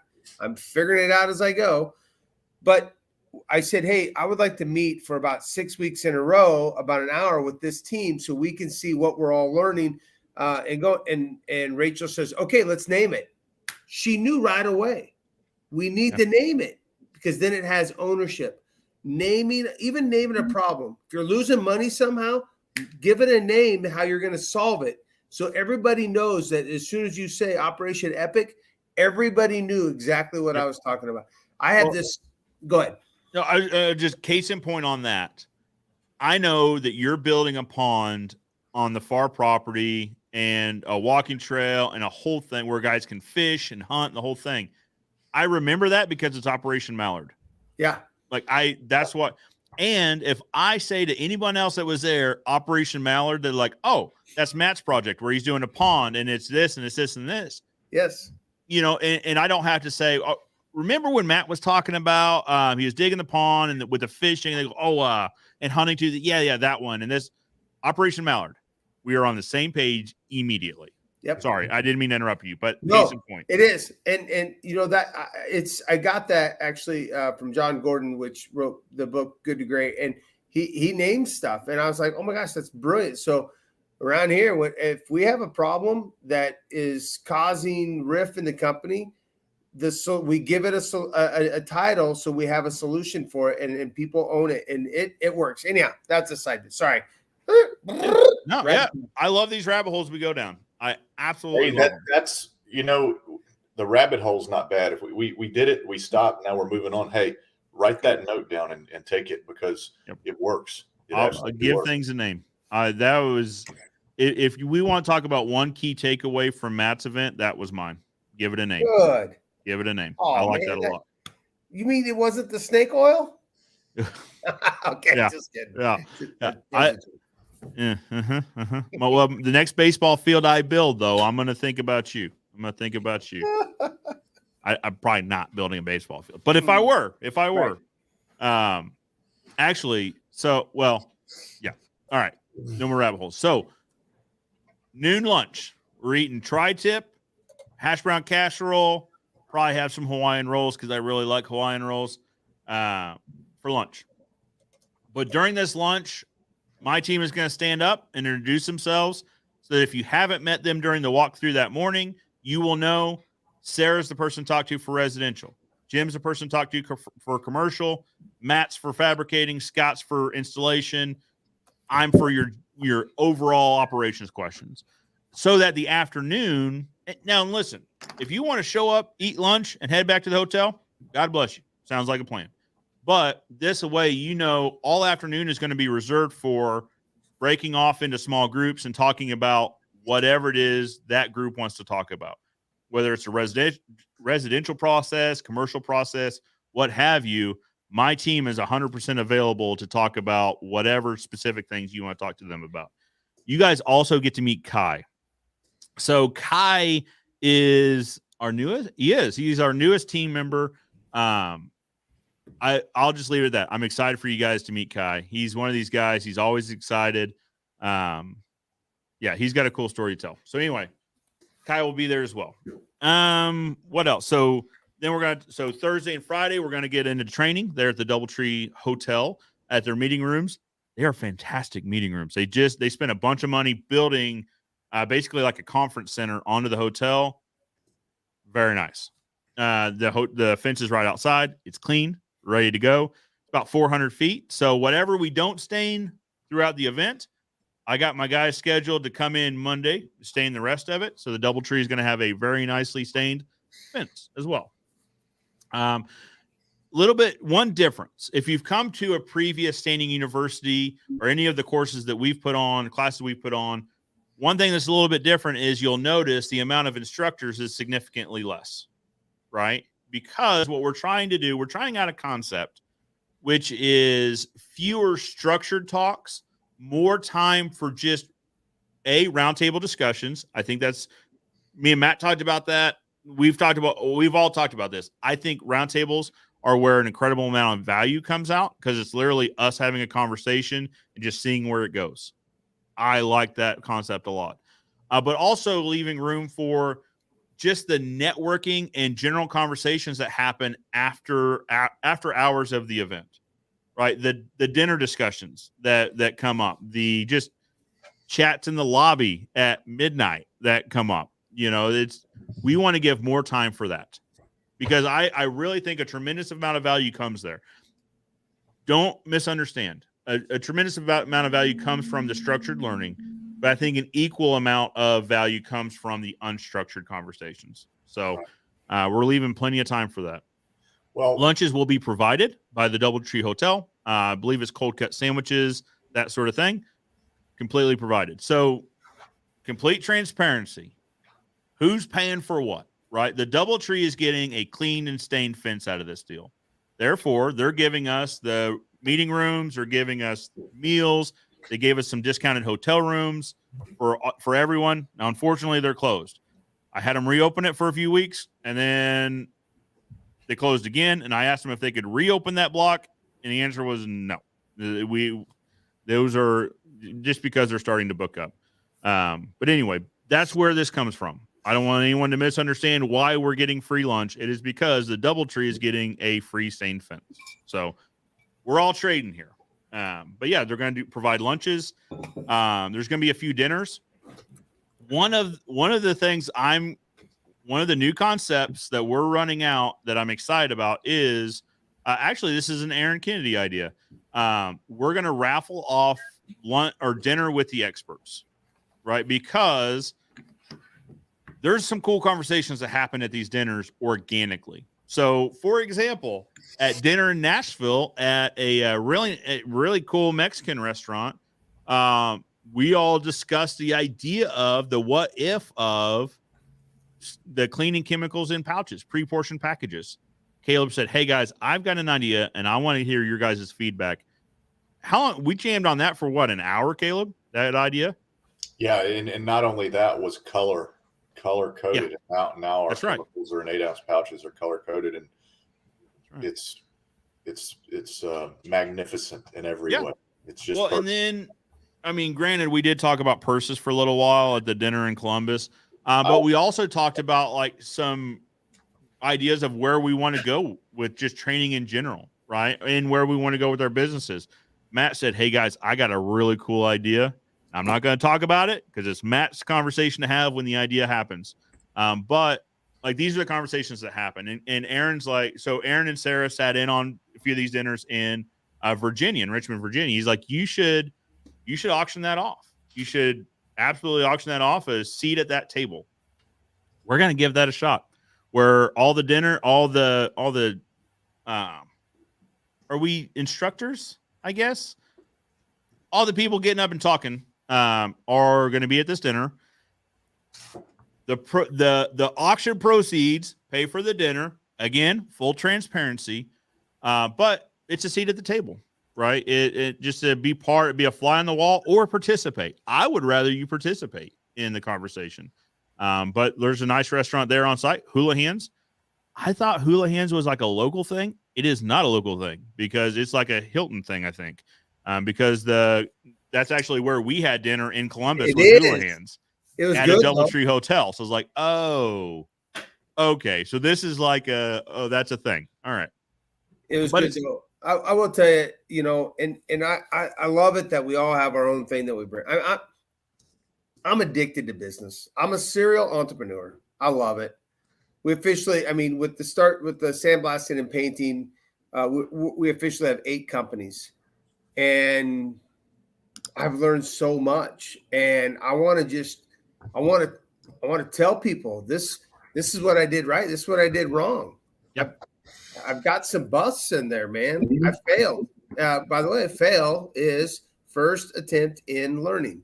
Yeah. I failed miserably, but so did Michael Jordan. Michael Jordan missed more last-second shots than he ever made, but he never gave up, and that's what I want. I want to share that enthusiasm and you know. And my wife is the polar opposite of me, complete opposite, but she has seen what we've done and she believes in the vision. But she'll be the first to tell you, I'm not a visionary. I don't have it. I already told everybody in 5 years, we're adding a 300-foot long building to this building. We're going to have it. We're going to start production line down here. It's going to come down here. When it turns corners, it's going to go through sandblasting. When it gets over here, it's going to hit paint, and it's going to get on a truck. And it's going to be sold. And then we're going to have a crew to go install. Everybody understands the vision, but not everybody's it has a vision and does it. And that's kind of my job. And I love sharing that. That's why even talking to Aaron and Sarah that night, late at night, they're like, how did you learn this? I'm like, oh man, I have all these other people that I talk to in the industry. I have a secret group of friends that I call. I mean, it's not really secret, but I call them. Hey, I can't get bonded for this job. What do I have to do? What's the next step? I call those the 300 level classes, right? I mean, and I'm learning that next level too. Yeah. I mean, we have expanded. Anyhow, I want to sign up for that. I want to sign up for the 300 level courses. This is something that we had talked about there in Columbus, and Caleb and I have talked about this previously too, about the free trainings being like the 100 level, right? The incredible foundation. We go into detail on some subjects, but I really want to have like a second and third level to this where we we get Yeah. into just higher level conversations like Yeah. that. I'd love to sign up for that. I I really would. I agree. Well, and part of that, everybody says, why are we coming and doing this for free? I've got a huge idea. I think it's going to turn the entire industry on its head. I don't think everybody will be able to execute it, but I know that we can. And I think it's going to turn, I think it'll make the staining contractor, it will completely negate and eliminate the worry of weather and rain. And I think it will add value to a business to where you could build a stain business. And if you follow this plan, you could cash out on it like you can a pest control business or one of those type companies. And I want to run it by you guys because it's going to take some cojones to do it. But I think I'm pretty set that I'm going to do it. But I want to run it by you guys, my round table here, my board of directors, and see what you guys think. I didn't think it was possible to be more excited about this event, but now I am. It's a big idea, and you are part of the inspiration for it. You kind of kicked me off with one of your ideas a year or 2 years ago, and now I've been struggling with it. And I'll be honest, the video that I did, the podcast with Logan Johnson, Yep. I kind of briefly mentioned a little something about that, and he said a word. And when he said a word, it clicked in my head what I was going to do on this other thing, and I wrote it down. I pitched it to the team, and they're liking it. They're scared, but they're liking it. And I think this will be huge. And I really want to get you guys input on it. So that might be an interesting discussion for one of our roundtables. One of our group roundtable, if you want to, or not. Or it could be the dinner I don't know if I conversation. want to let it out of the bag yet. Okay. To be honest. Okay. But here's why. Here's why. I don't want to release a stain without trying it first. I don't want to release an idea without trying it first. Okay. If I can pioneer it and build all the blocks, and then I can say, here, do what we're doing. I can get away and it's done. But I want to test the waters first because it's something that would be tough for a new guy to do. So some direction. I'm in. So I'm actually staying at the same hotel everyone else is. I've got a room there. I think they said they were going to upgrade it to a suite. So is that so you and I can have another 30 minutes after we talk to everybody else until 1 a.m. Outside the elevator when you had to turn right and I had to turn left, and we still stood there and talked for another 30 minutes? Yeah. So what's funny, Matt? Yes. That is exactly it, because I had to email the hotel anyway to see if they would open up that block of room again.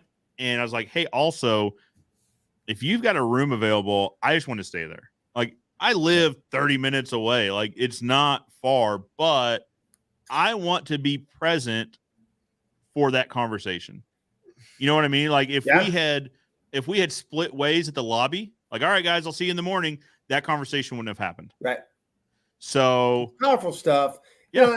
I guess that's part of my problem. I'm a passionate guy. Yeah. I don't do we all do our own thing, right? I mean, how often have you really seen me on Facebook? I mean, you just don't. I lay pretty low. Well, but you know what? When I see you post something and I pay attention. Okay. Well, fair enough. Even so I was even getting razzed by my daughter. I figured out that I can put a picture up for like 6 days and then it'll go away. Yeah. I didn't know Facebook did that because I'm not very savvy. So I posted a picture of her and I, because she actually has her arm across my gut and I actually look halfway fit. But also her senior season's coming to an end of playing college soccer. And I just wanted to say, I love you, blah, blah, blah. And everybody's like, oh my gosh, you updated your picture. Blah, blah, blah. I'm like, I just did this one thing. But anyhow, what I was going to say is I learn a lot when I go to these things, and it's getting me out of my comfort zone. Right. I'm an extrovert. Okay. But I'm also an introvert when it comes to social media. Sure. That's who I am. Fair. Yeah. I'm excited for this. I really am. And that's, so like I said, that's why I got a room. And I had texted like, hey, could I get a room? And all that. Like, yes. And if available, since you're organizing this thing at the hotel, like, we'll see if there's a suite available. If there is, I got a bottle of bourbon I'm bringing to that room. And I'll see you there, buddy. I'm excited for that. Joe's got the presidential suite, which is the entire 49th floor. So we'll have a great time. That would be cool. That would be cool. I don't know that it's not that tall of a hotel, so it will not be on the 49. But so Bam Bam's got an interesting point here. Thomas Edison found 9,999 ways to a light bulb wouldn't work. I think that's so talking about famous sayings, Carnegie said the key to success is failing faster. Right? It's not avoiding failure. It's not him and hawing to try to minimize failure. Fail fast. Figure out how to get through it. It's true. But one of the conversations, Matt, that I'm excited to have, a roundtable discussion, is about recognizing growth and recognizing, when to grow, how to grow. That is because personally, that's something we're in the middle of here, right? And so that's what I like to do on this channel is try to have conversations about what we're currently going through, because there's a pretty good chance someone else is going through something similar, right? Is when to recognize or how to recognize when's the best time for growth and how much to grow, that conversation. Yeah. And it's and here, I want to be very careful. I never want to sound arrogant or like I know it all, but I finally have learned how to recognize growth in our company. And that's why I texted you that day and I said, hey, this is key, because if you recognize growth, it's easier to manage than when you get caught off guard by it. Yep. And remember, you have to have a strategy of how you're going to handle that growth. And that's why I'm excited to talk about this, because I just want to share 3 or 4 things that I've done. I know right now we're going to grow 60 to 70% next year. And that's a big number. Again, not bragging. We're getting to be a big company. We're going to get bigger. And I already told my wife we're blowing past that 50 employee mark. By March 1st, we need to have 3 more crews, which is 12 more people. We need to have a project manager. And here's why. I want to talk about this. I just want to give my quick, hey, this is what I've recognized, because when we went from a $1.5 million company to a $3 million company, I struggled. I dang near failed. I dang near lost it all. And it was scary. It scared the crap out of me.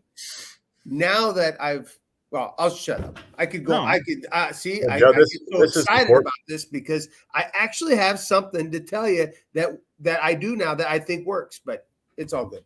Hey, I'm right there with you, man. I mean, those are the things that you're going to help me with, because we're here together, but I'm the next generation, right? Because I'm a little younger than you. Help me with that, so I can help the next guy with that down lower. I mean, that's important. I need help with that. Well, and that's it. So this conversation is exactly why we wanted to dedicate time to round table discussions every day, because I want to have this conversation, and I want there to be time in the schedule for the conversation just to happen, right? No time constraints. Is someone else's talk getting put off? Caleb is correct. This conversation is important. It absolutely is critically important, because I mean, you guys know in this economy, everyone is doing super well. Everyone is growing because the economy is just doing well, right? Like there's guys falling into work every day. And how do you recognize when to grow? How do you know how to grow? And how to build a sustainable growth, right? And be ready for the challenge of the growth, because it's a different beast. And that's the other thing I want to warn people about is, and you've got to test yourself. And I have a little test mechanism I can't wait to share with all of you that I do on a few different things, but you have to test yourself. Are we really ready for this? And you might lose a little bit of money testing yourself, but that way you don't get into this pigeonhole of going, oh crap, now we have to do this every month. Because once you create a monster that's this big, that sucker wants to eat. Yep, it has to eat. Hey, I'm in a group called EO. It's an entrepreneur organization, and most of the guys in there are big business guys. And one of the guys who sold his business at the $60 million revenue mark, he was telling me his story. And it was very similar to what Matt said, you know, a 1 to 3 million, you know, I had problems, struggled. And he said, when I got to 10 million in revenue, I thought I had made it. He said, I was on top of the world. He said, then I found out that 10 million plus, that's where most businesses fail. And so, you know, and then he went on further and deeper into things, but it's something to think about because every time you take a step, there's a new challenge. So I think it's helped me hanging out with you guys. So I think I can't wait for that. Joe, round table. Yes, I can't wait. I think that should be a couple hour discussion right there. It very well could be. Yeah. So, and that's the thing. We've happen. got a roundtable scheduled, I believe, before lunch every day, and then one scheduled that afternoon. So we could have 4 roundtable discussions. Yeah. That might be a good one for the afternoon because really, literally, after the last speaker in the afternoon, there is nothing in this roundtable. There's nothing scheduled till dinner. What Right, what time does it end on Friday? What time we get done? What You know what I mean? last So on scheduled- Friday, we're going to have, it'll be the afternoon speaker. It'll be roundtable discussion. And then that evening, dinner, we're probably going to go over to Big Shots, hit golf balls, and have dinner. Okay. So, and that can happen at any time. Okay, and that's Friday. That's Friday. All right. Thursday night's going to be, that will be kind of a hard out for dinner because we'll have, like I said, we're auctioning off dinner to where it's going to be all of us at a dinner table at Houlihan's with these people. So that's a hard out because time is important in that. That's Thursday night. That's Thursday night. Okay. Yep. Now Hey, the also- time isn't set. I'd like to challenge you guys too. Okay. To bring something. Bring your favorite book or your favorite podcast to share because I've been I listen to Ryan Hawk a lot. He's one of my favorites, and I've been telling people episode 216 is where he interviews Simon Sinek. Which, when you put 2 of your favorite people together in a podcast, that's really powerful stuff. But I think I am going to challenge you or all of us, including Rachel, to bring either your best podcast or your best book to share, to have everybody say on your way home, either look this up or grab it. Because I wake up now every day. I listen to a leadership podcast every single day, because I feel like I'm constantly trying to get better at my job. And that's the Robin Hawk podcast. Ryan Hawk. Or Ryan Hawk. Learning Leaders, it's called. I don't know. It's not for everybody. Sometimes he interviews CEOs and stuff that don't do anything for me, but you can skip those. But episode 216, he is Simon Sinek, which I'm a huge Simon fan. So I'll give you this one that's kind of related. This isn't going to be my one. I know what one we're going to talk about. This isn't that one. But How I Built This. It's an NPR podcast. NPR actually has some very well done podcasts. How I Built This. So it's a guy named Guy Raz, and he interviews founders of like some of the biggest, most influential companies. You know, so the one I just listened to was the guy that invented the spring-free trampoline, and how he came up with that idea and what that looked like, and then how he grew it and trials, tribulations. You know, he interviews some really cool people. And what's funny, we've talked about this before. What's funny is there's a lot of common pain points in a lot of these interviews, right? So you start picking this out. Just to tie this in a nice little bow, one of the pain points is growth, right? And so, and honestly, that's probably why I'm really interested in listening to these right now, because that's how do you go from idea to implementation to making it a worldwide brand? Like, there is a tremendous amount of growth in that, in that runway.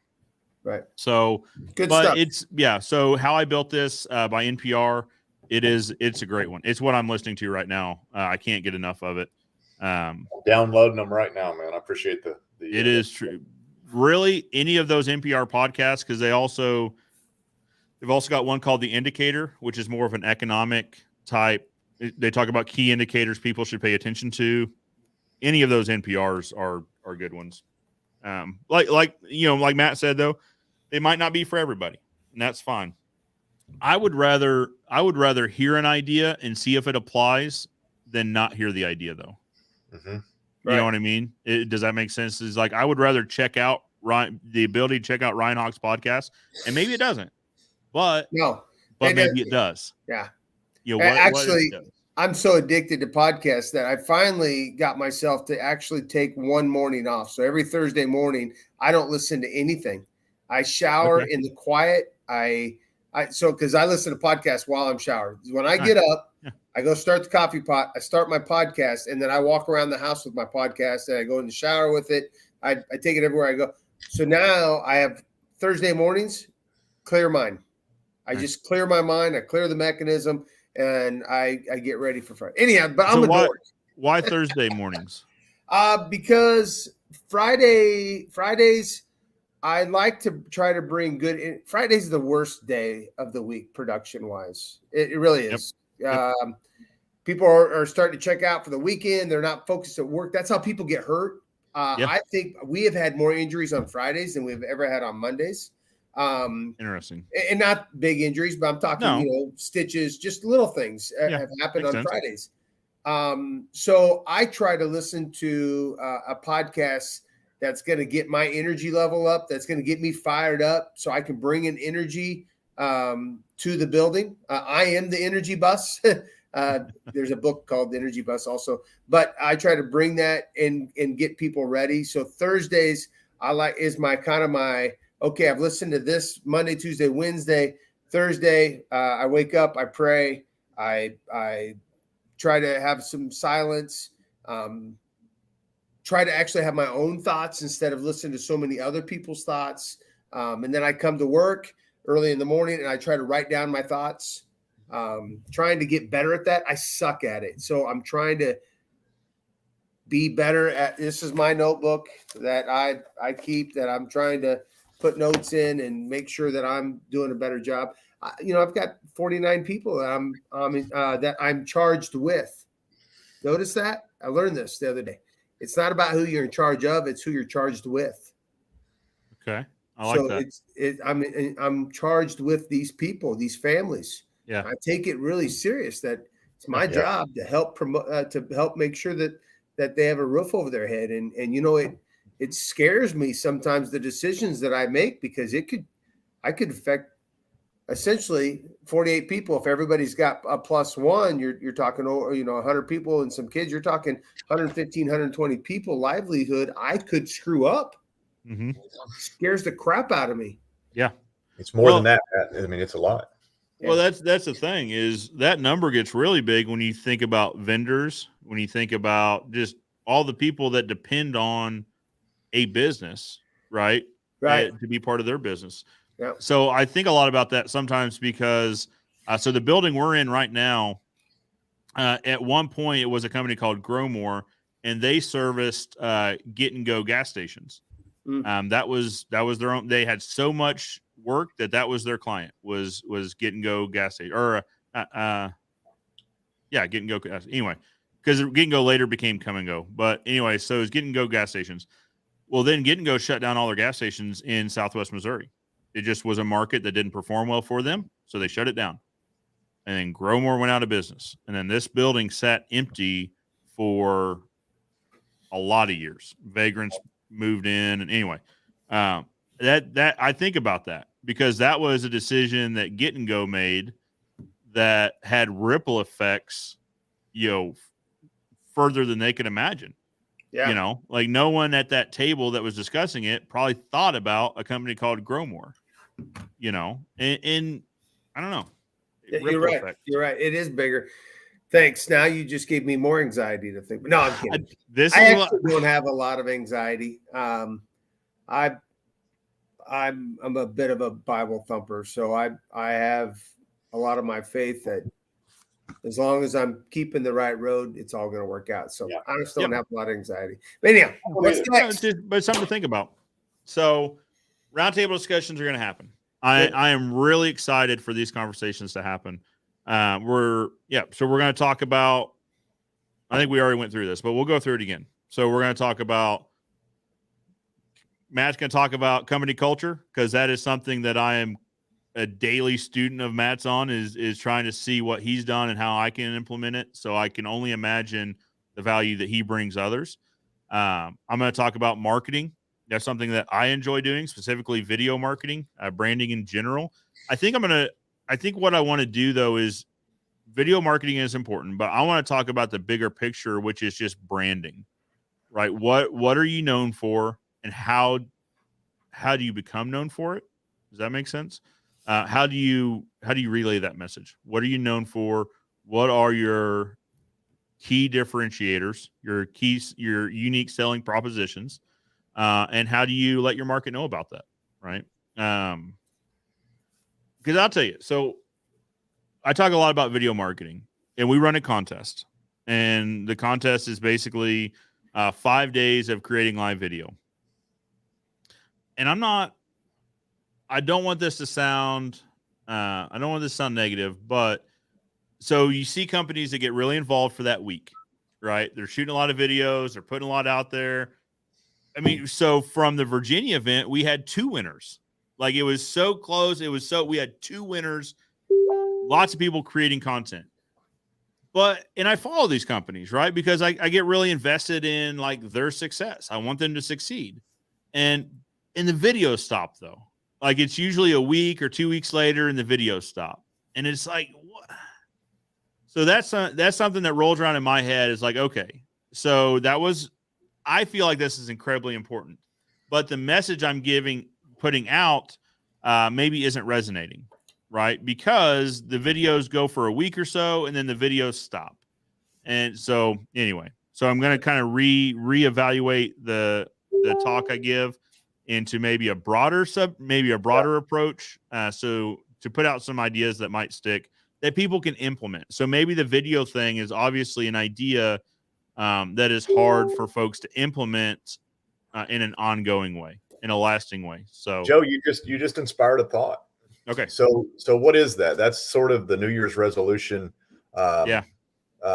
phenomenon. Exactly. So I did that thing called 75 hard. I don't know if any of you are familiar with it. I did 75 hard, and then I did the next 30 days, and I'm on you're forced to take a break off of it. And then actually Monday I go back on. I've not had a drop to drink since like June, since I started that. It's crazy. All my cravings went away for any of that stuff. So I won't get to drink bourbon with you, but I'll pour for you.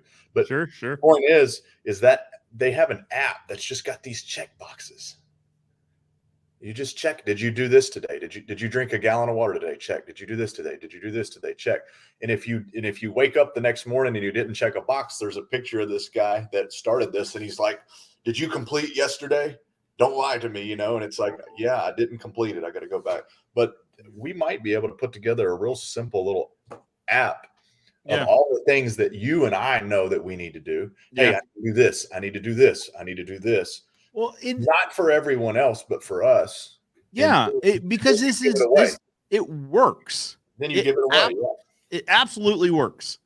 When I'm talking to people that are shooting these videos, as they're shooting them, they're like, it's crazy because 2 people have already repeated back to me things that I talked about in the videos. Mm-hmm. Exactly. I'm telling you it works. I know this is a testament to the fact that it works. Like, this will work. It is for real. But the problem is life happens, right? Yeah. Life comes up. I didn't shoot the daily video because this went wrong and that went wrong and this, that. I get it.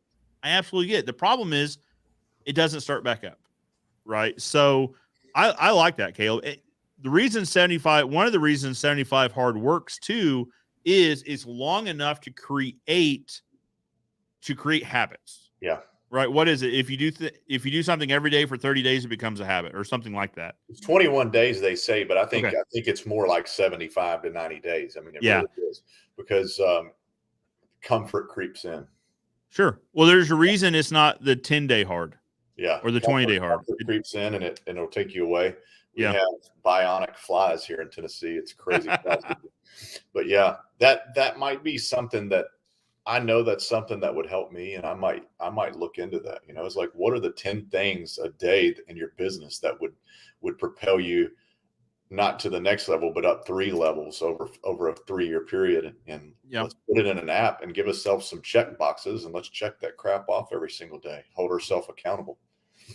I like that. Accountable. That's I think part of this is accountability. Yeah. I think accountability is a huge part of this. So one of the places my mind went just now is like a boot camp, right? Mm-hmm. So,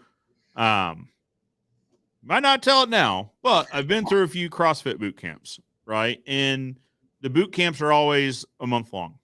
They're always 30 days. But the thing is, there's accountability, right? So you don't meet every day for 30 days. You meet 3 days in a group and 2 days on yourself, and then you have 2 days off. And 3 days in a group, 2 days by yourself, 2 days off. But every day there's somebody checking in. Like even on the rest days, there's somebody texting saying, "Hey, I know it's a rest day, but it's not a cheat day." Right? You still like, is your nutrition on point? Is this on point? There's accountability. And so I almost wonder if that could be a thing. Would that help? Is, I guess, my bigger question. And probably who I need to ask are the previous winners who have then gone on to stop filming. Right. Here's what I think about that. I think that would be really cool if you had an app that had the check boxes, and then everybody, you get a little star beside everybody's name who's on it, and it would make almost a social media thing. But here's what I think. I think that the people who rely on others to hold them accountable have a certain weakness. Now, we all have that weakness. Yeah. If Matt's got to call me to make me do this thing, and if he doesn't call me, I'm not going to do it. Yeah. I'm weak. But if it's the guy who gets up every morning and does those things he's got to do regardless, I think that would make you. So if you have self-discipline, self-imposed discipline, I think that is the strongest discipline of all, right? Yes, I hear you. Right. But I do agree with having that. a strength coach once in a while. Oh, no, I agree. I guess the deeper point I didn't want to make was we don't want to create a crutch. We want to create something that is more strengthening. So I agree. The only reason I went to like a boot camp type thought is, so this is only 5 days, right? So what we've been doing is 5 days because it's who, what, when, where, why. Mm-hmm. You get 5 videos. Obviously, the data shows us that 5 days is not enough because I don't want to call anybody out, but I'll do it. I don't know any of the winners of this contest have gone on to consistently create content moving forward. It's hard. I'll have to go. It is. I don't want to make this sound easy. It is a No, commitment. I can't do it. That's fair. Stink at it. Hey, can I be that guy that slaps you in the face? Yes. It's not hard, man. It's so easy. Because it's just once you do it. Once you get in the habit, it's not. Because it can be as simple as this. If you're just doing Facebook, it could be as simple as it's 4:48. I've got to leave in 5 minutes to get to my kid's ball game or whatever. I didn't have time to do a video today. Hey, this is Caleb with Stain and Seal Experts. Just an update from the CEO. The weather looks great. It looks like we're going to stay on track all this week and next week. So if you're booked with us, be ready for us. There should be no cancellations. And if you haven't checked us out, go to stainandsealexperts.com and get a free estimate. Boom. Hey, I got to go. You know what I did? What? I hired Rachel. Yeah, that's what I'm saying, though. It's really that easy. And but Rachel loves doing it. She Yeah. does them. I don't know if you guys follow My Salesman or whatever, but she does her quick little videos. She makes announcements, and I think she doesn't do it too often. She doesn't want to be too much of a out there, but she does a great job. And I'll be honest with you, she's made a difference in My Salesman's world. I mean, she is. She's 23% ahead of last year. Last year, she was 30% ahead of the year before that. I mean, she is just constantly growing this thing. And I told Jamie, I said, man, you and I, we're not very good at that, but she is. Yeah. That's why we need to plug her in. Yep. So I'm going to give you a little cop out. If you're not good at something, maybe find somebody that is good at it. I agree. Right. Because Man, I whoever's accountable speak for at it, it. whoever's accountable for that in your business should Right. well, obviously they're going to be comfortable with it and Right. get Well, and comfortable with it and do it. I think that's a point that gets made that we probably ought to reinforce is that, hire people that are better at you at what you need them to do. Right. Yeah. So case in point, I built fence since I was a kid. Can I go build a fence today? Yeah. I also have people that are better at building fence than I am. Yep. Right. So can I come do it? Absolutely, I can. It would be better for you if my guys came and built it because they are much better at this than I am. I can do it. I've done it. A few weekends ago, I went out and did a repair on this wood fence for a buddy that someone kicked. Anyway, I performed a repair.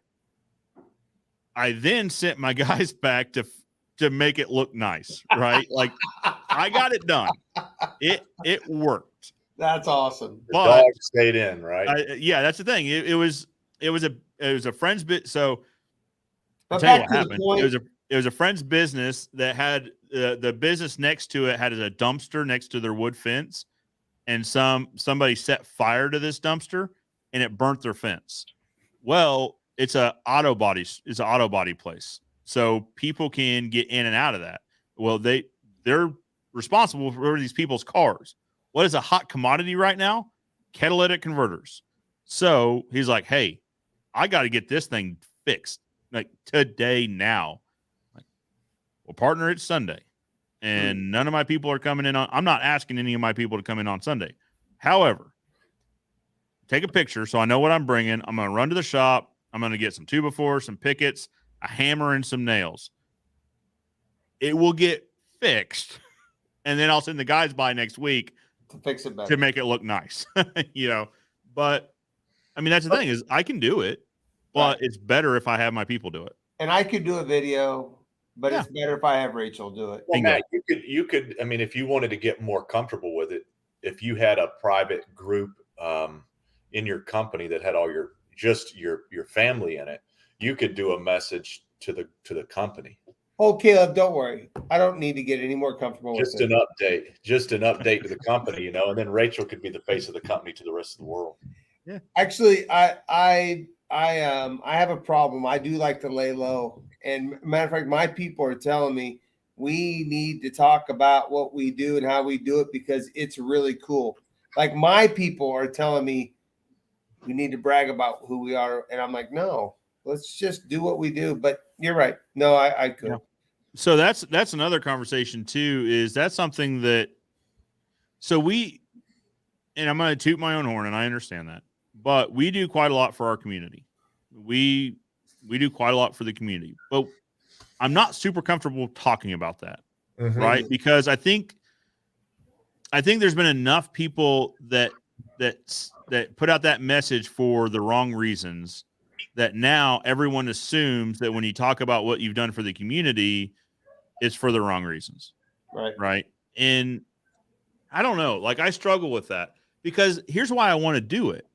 I want to do it because I mean, we're a family owned fence company in Springfield, Missouri, right? There are businesses here doing far better than us that do far less for our community. Yep. And that kind of pisses me off, right?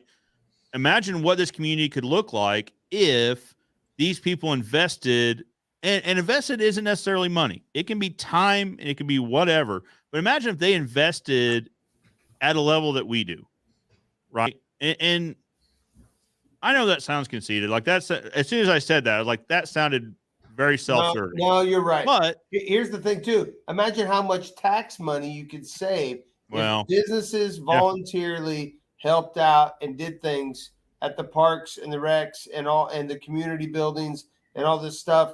So we didn't have to go get a tax bond. So they didn't have to raise up the property tax. I mean, that's why I'm always, hey, we had a 90-mile-an-hour straight winds come through a couple years ago. I shut my company down for 2 days and we cleaned up trees, hooked up all the trailers, went around, picked up trees and did trees in our community. Well, I shut the company down for 2 days. Yep. Now, well, it's just like the church. It's just like the church used to do. It's like the church used to take care of the homeless, and now it's the tax dollars in welfare and things. And I agree with you. so that's the point, guys, is I think it's important to talk about that because I want to talk about that because I want it to spur others into action. Yep. Right. I don't have a problem shaming somebody into action, to say, hey, guys, like, what are you doing? Right. This family owned fence company is spending time, effort, and dollars reinvesting it into our community. And if you look at it from purely a business standpoint, it is an incredible investment, right? So we're putting money into our community so that our community is stronger in the future when we still want to build fence. Right. Right. A better community is better for business. Or a stronger community is better for business. I don't care how you say it. But we don't talk about it. Right. Because I know for a fact there's going to be the people that's like, oh, well, look at Ozark Fence again, telling us like what they're doing for our community. You know what I mean? Like it's, right. I don't know. Don't let them bother you, man. Just keep doing it. Keep going. Maybe this is a conversation we have. Sometimes it's just what somebody needs. Like for instance, if Matt came up to me and he said something he was doing and it was something I'm already thinking, man, I should be doing that. I really should be doing that. But and I'm giving all these excuses. And then Matt just looks me in the eye and calls me out and says, hey man, why aren't you doing that? That's sometimes the push that I need to go in that right direction. So I wouldn't feel bad about it. I wonder, this is just me kind of thinking out loud. Like, I wonder if at the beginning of this training, we're going to be transparent about why we're there, right? We're there to help everyone, but also if you want to say thank you, here's how you can do that. Complete transparency. I wonder if in the beginning it's transparent. It's like, hey guys, Joe at Ozark Fence, and I've got a message to the other business owners in the Springfield metro area. We're out here today helping such and such. I challenge you to also get involved. We'll see you guys later. Pay it forward, man. That's what it comes down to. Yeah. Sean King always says +1. Your team +1. I think that's a great concept. It's a great idea. You've spurred me. You've prodded me because I've been thinking all year, what am I going to do when I have a little slow time this winter? We don't unemploy our team when it's slow in the winter. Obviously, we do wood coatings. It's got to be dry. I've been thinking I want to clean the park here where my kids play. I want to wash. There's a bunch of churches around here. I want to wash them all. I want to clean them. We got power wash. We'll just go clean them. Bam Bam's a professional power washer before he was our operations manager. He knows how to do it. We're going to do his church. I want to do the city hall building. And I've been thinking about that and I've not made it a priority, but just what you said, I think I should. So we did something similar, and this is purely a cautionary tale. We did something similar spring of last year. So when COVID hit and I was worried about what we're going to do and all that. And this is also, we had just brought in like a 350-gallon tote of sodium hypochlorite. So I'm like, I bet business is going to slow down. And every day that stuff sits in my warehouse, it becomes less effective, right? So like we need to get this product out on something. So I reached out to this organization called Community Partnership of the Ozarks. And the reason I reached out to them is they, I'm not sure exactly how this is structured, but they're basically they handle grants and all that from the government for lower income daycares, right? Mm-hmm. So state sponsored or state funded daycares. So it's like, hey, we're going to be slow. I've got a bunch of chemical that I need to get on something or else it becomes worthless to me. Can you give me some daycares that need cleaned up, that need sanitized, whatever? Send them to me. I'd love to help out. And they'd be like, absolutely. We will send you the Excel spreadsheet tomorrow. There was like 132 on that spreadsheet. Wow. I was thinking 10 or 12. There was like 132. Just got to say, hey, all the other power washers in town or whatever. Yeah. Hey, I can do 10. How many can you do, Matt? How many can you do, Joe? Yeah. And pass it around. That's how the community gets better. I should have done that. Part of our culture today, like it used to be, you know? Yeah. Basically, what I told him is like, I'll start at the top of the list and I'll try to hit them. Right. Yeah. But understand, we can't do 132, because I also reached out to, so we live in a town or a city called Republic outside of Springfield. So I reached out to the public schools because my kids one of my kids goes to school there. My other kids are going to school there. And I told them the same thing. Hey, I want to clean your playgrounds.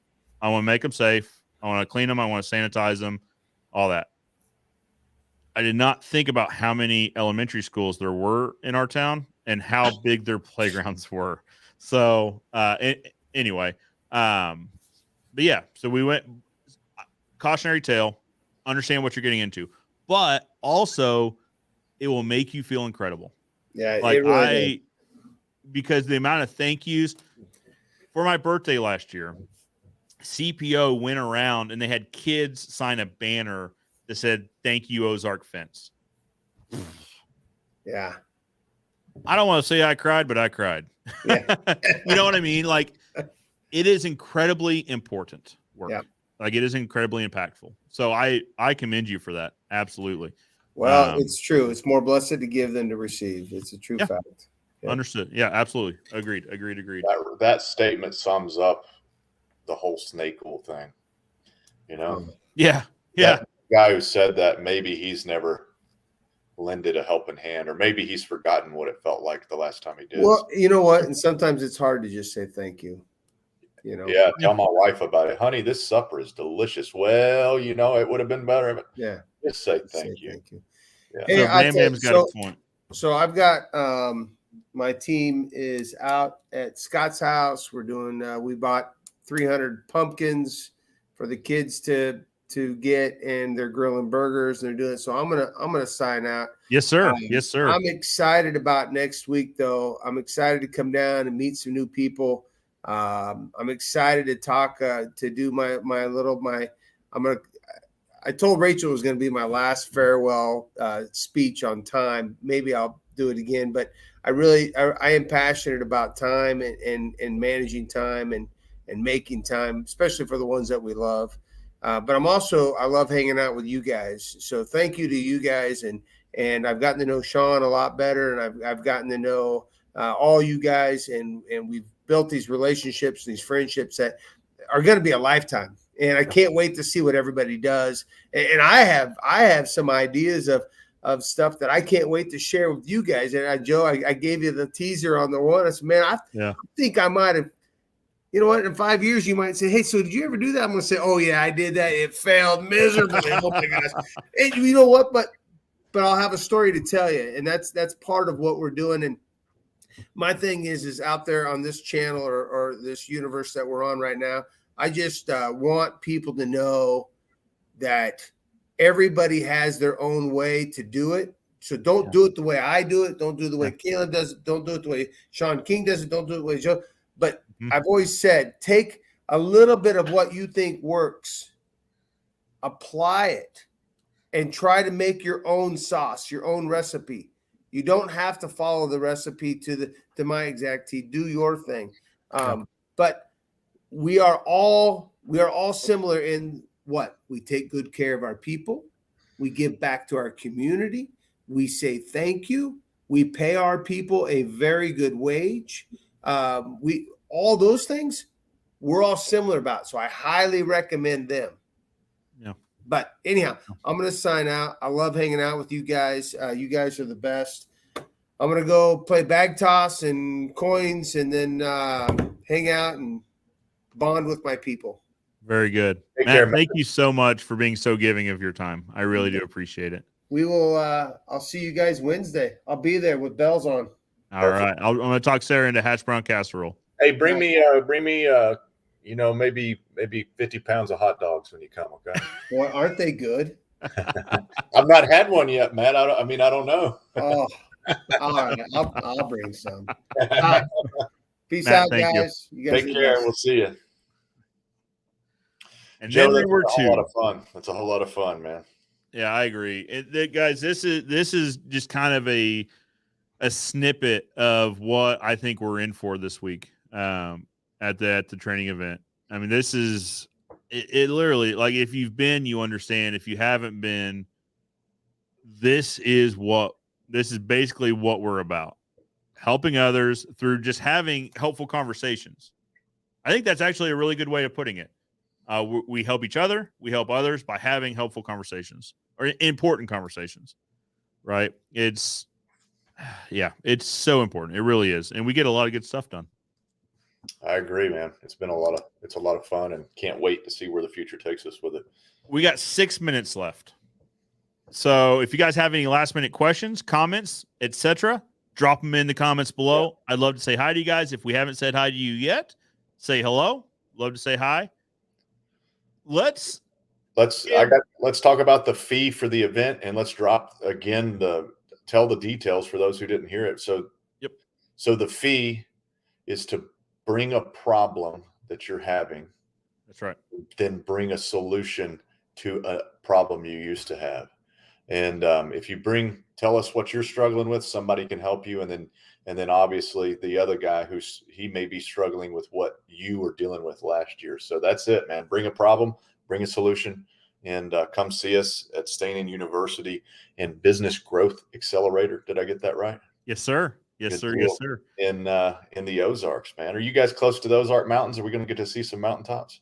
Mountains is a strong word compared to Appalachia or the Smoky Mountains, something like that. Mountains is a strong word. It's hilly here. I've always wanted to do a trip for a couple of days, like off-road and overland trip or something in the Ozarks. Yeah. So here it's beautiful. It's beautiful. It absolutely is. I can't say enough. So through our group and just through traveling in general, I've seen a lot of different areas, and it kind of makes me appreciate home a little bit more. Yeah, man. Yeah, but sure. Yeah, we have terrain here. We've got hills, we've got our version of mountains, lakes and whatnot. It's a nice wilderness area. It is.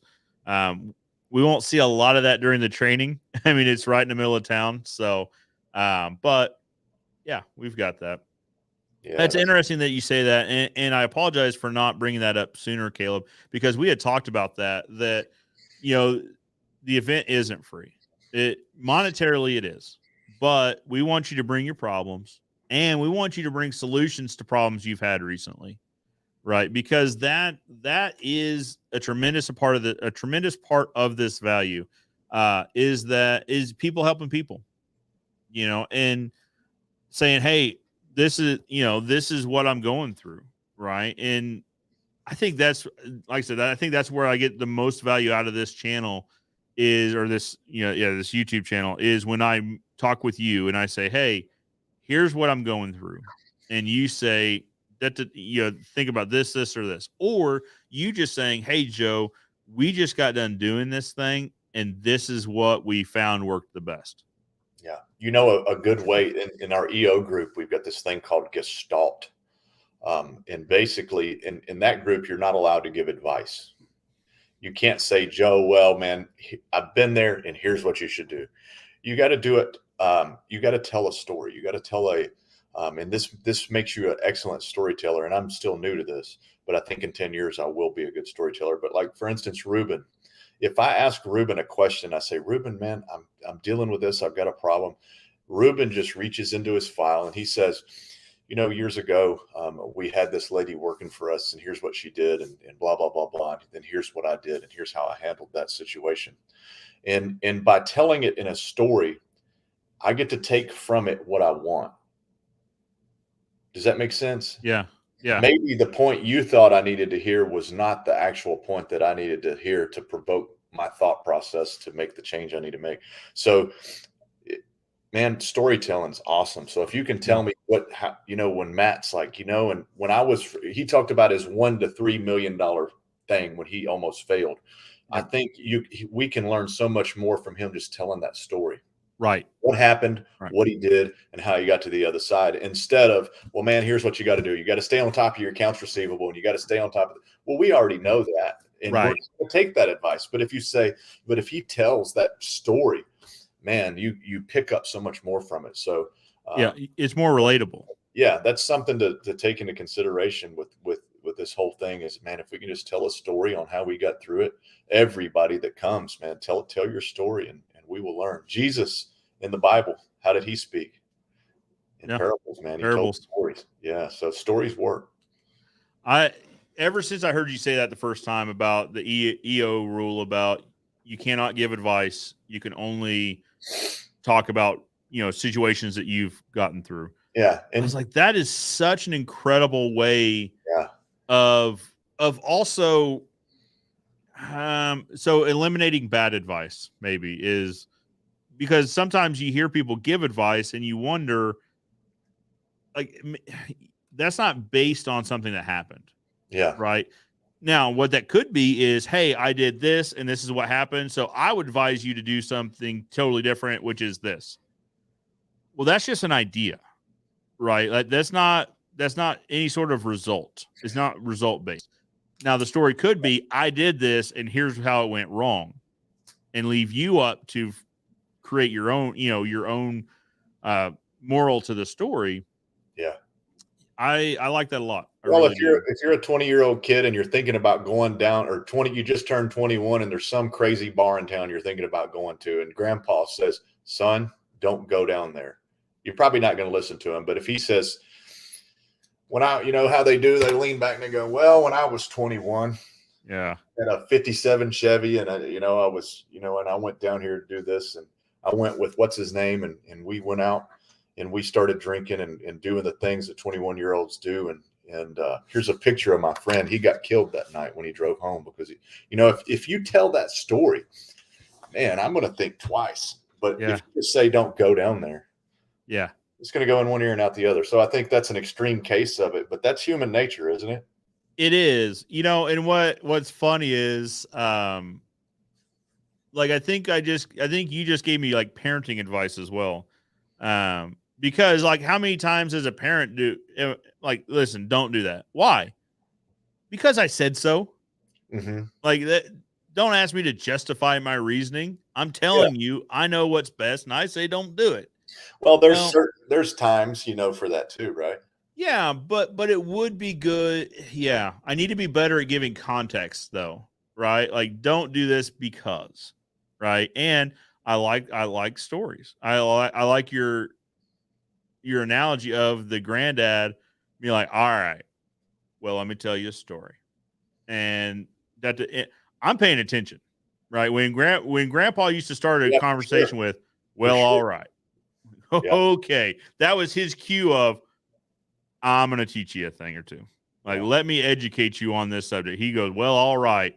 You listened. It's awareness. Yeah.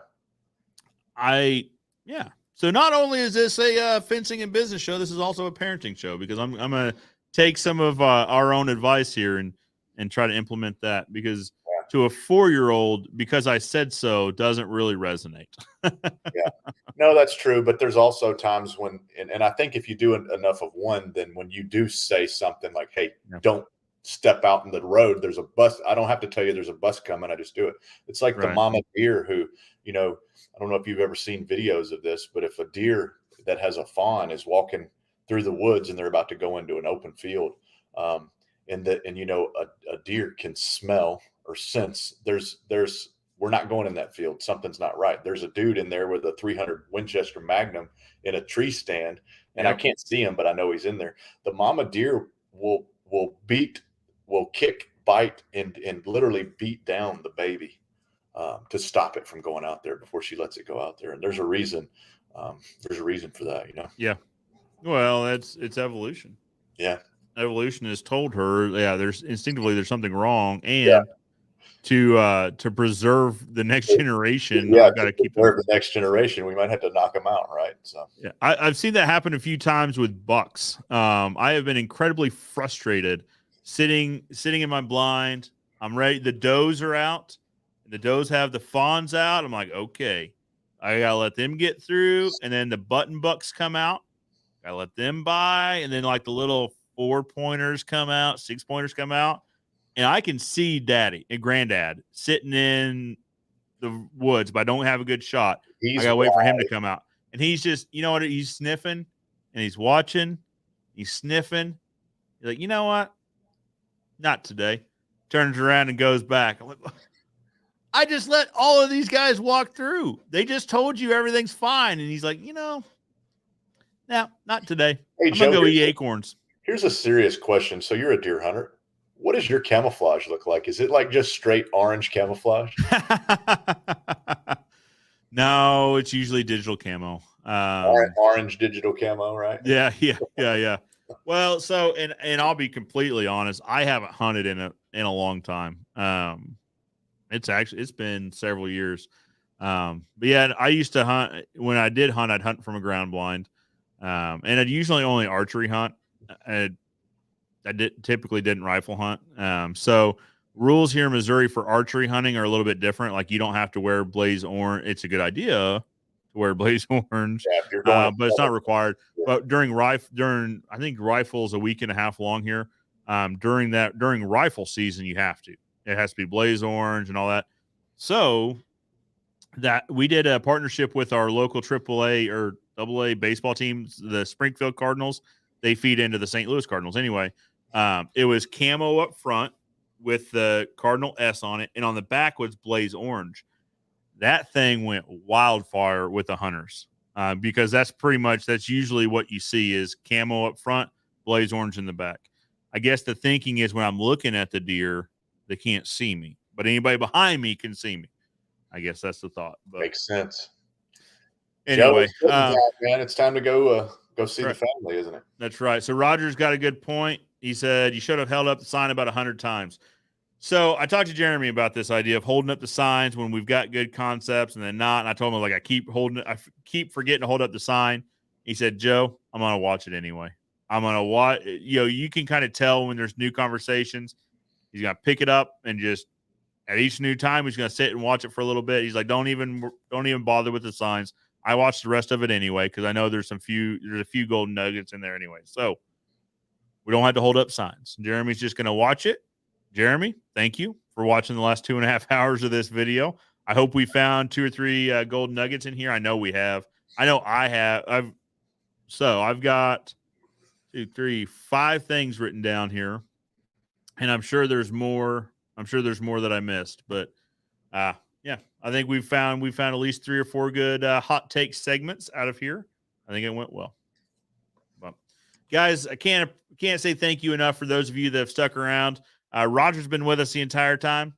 Thank you, Roger. Appreciate it. He was the first comment, and he will be the last comment in this week's Ask the Expert segment.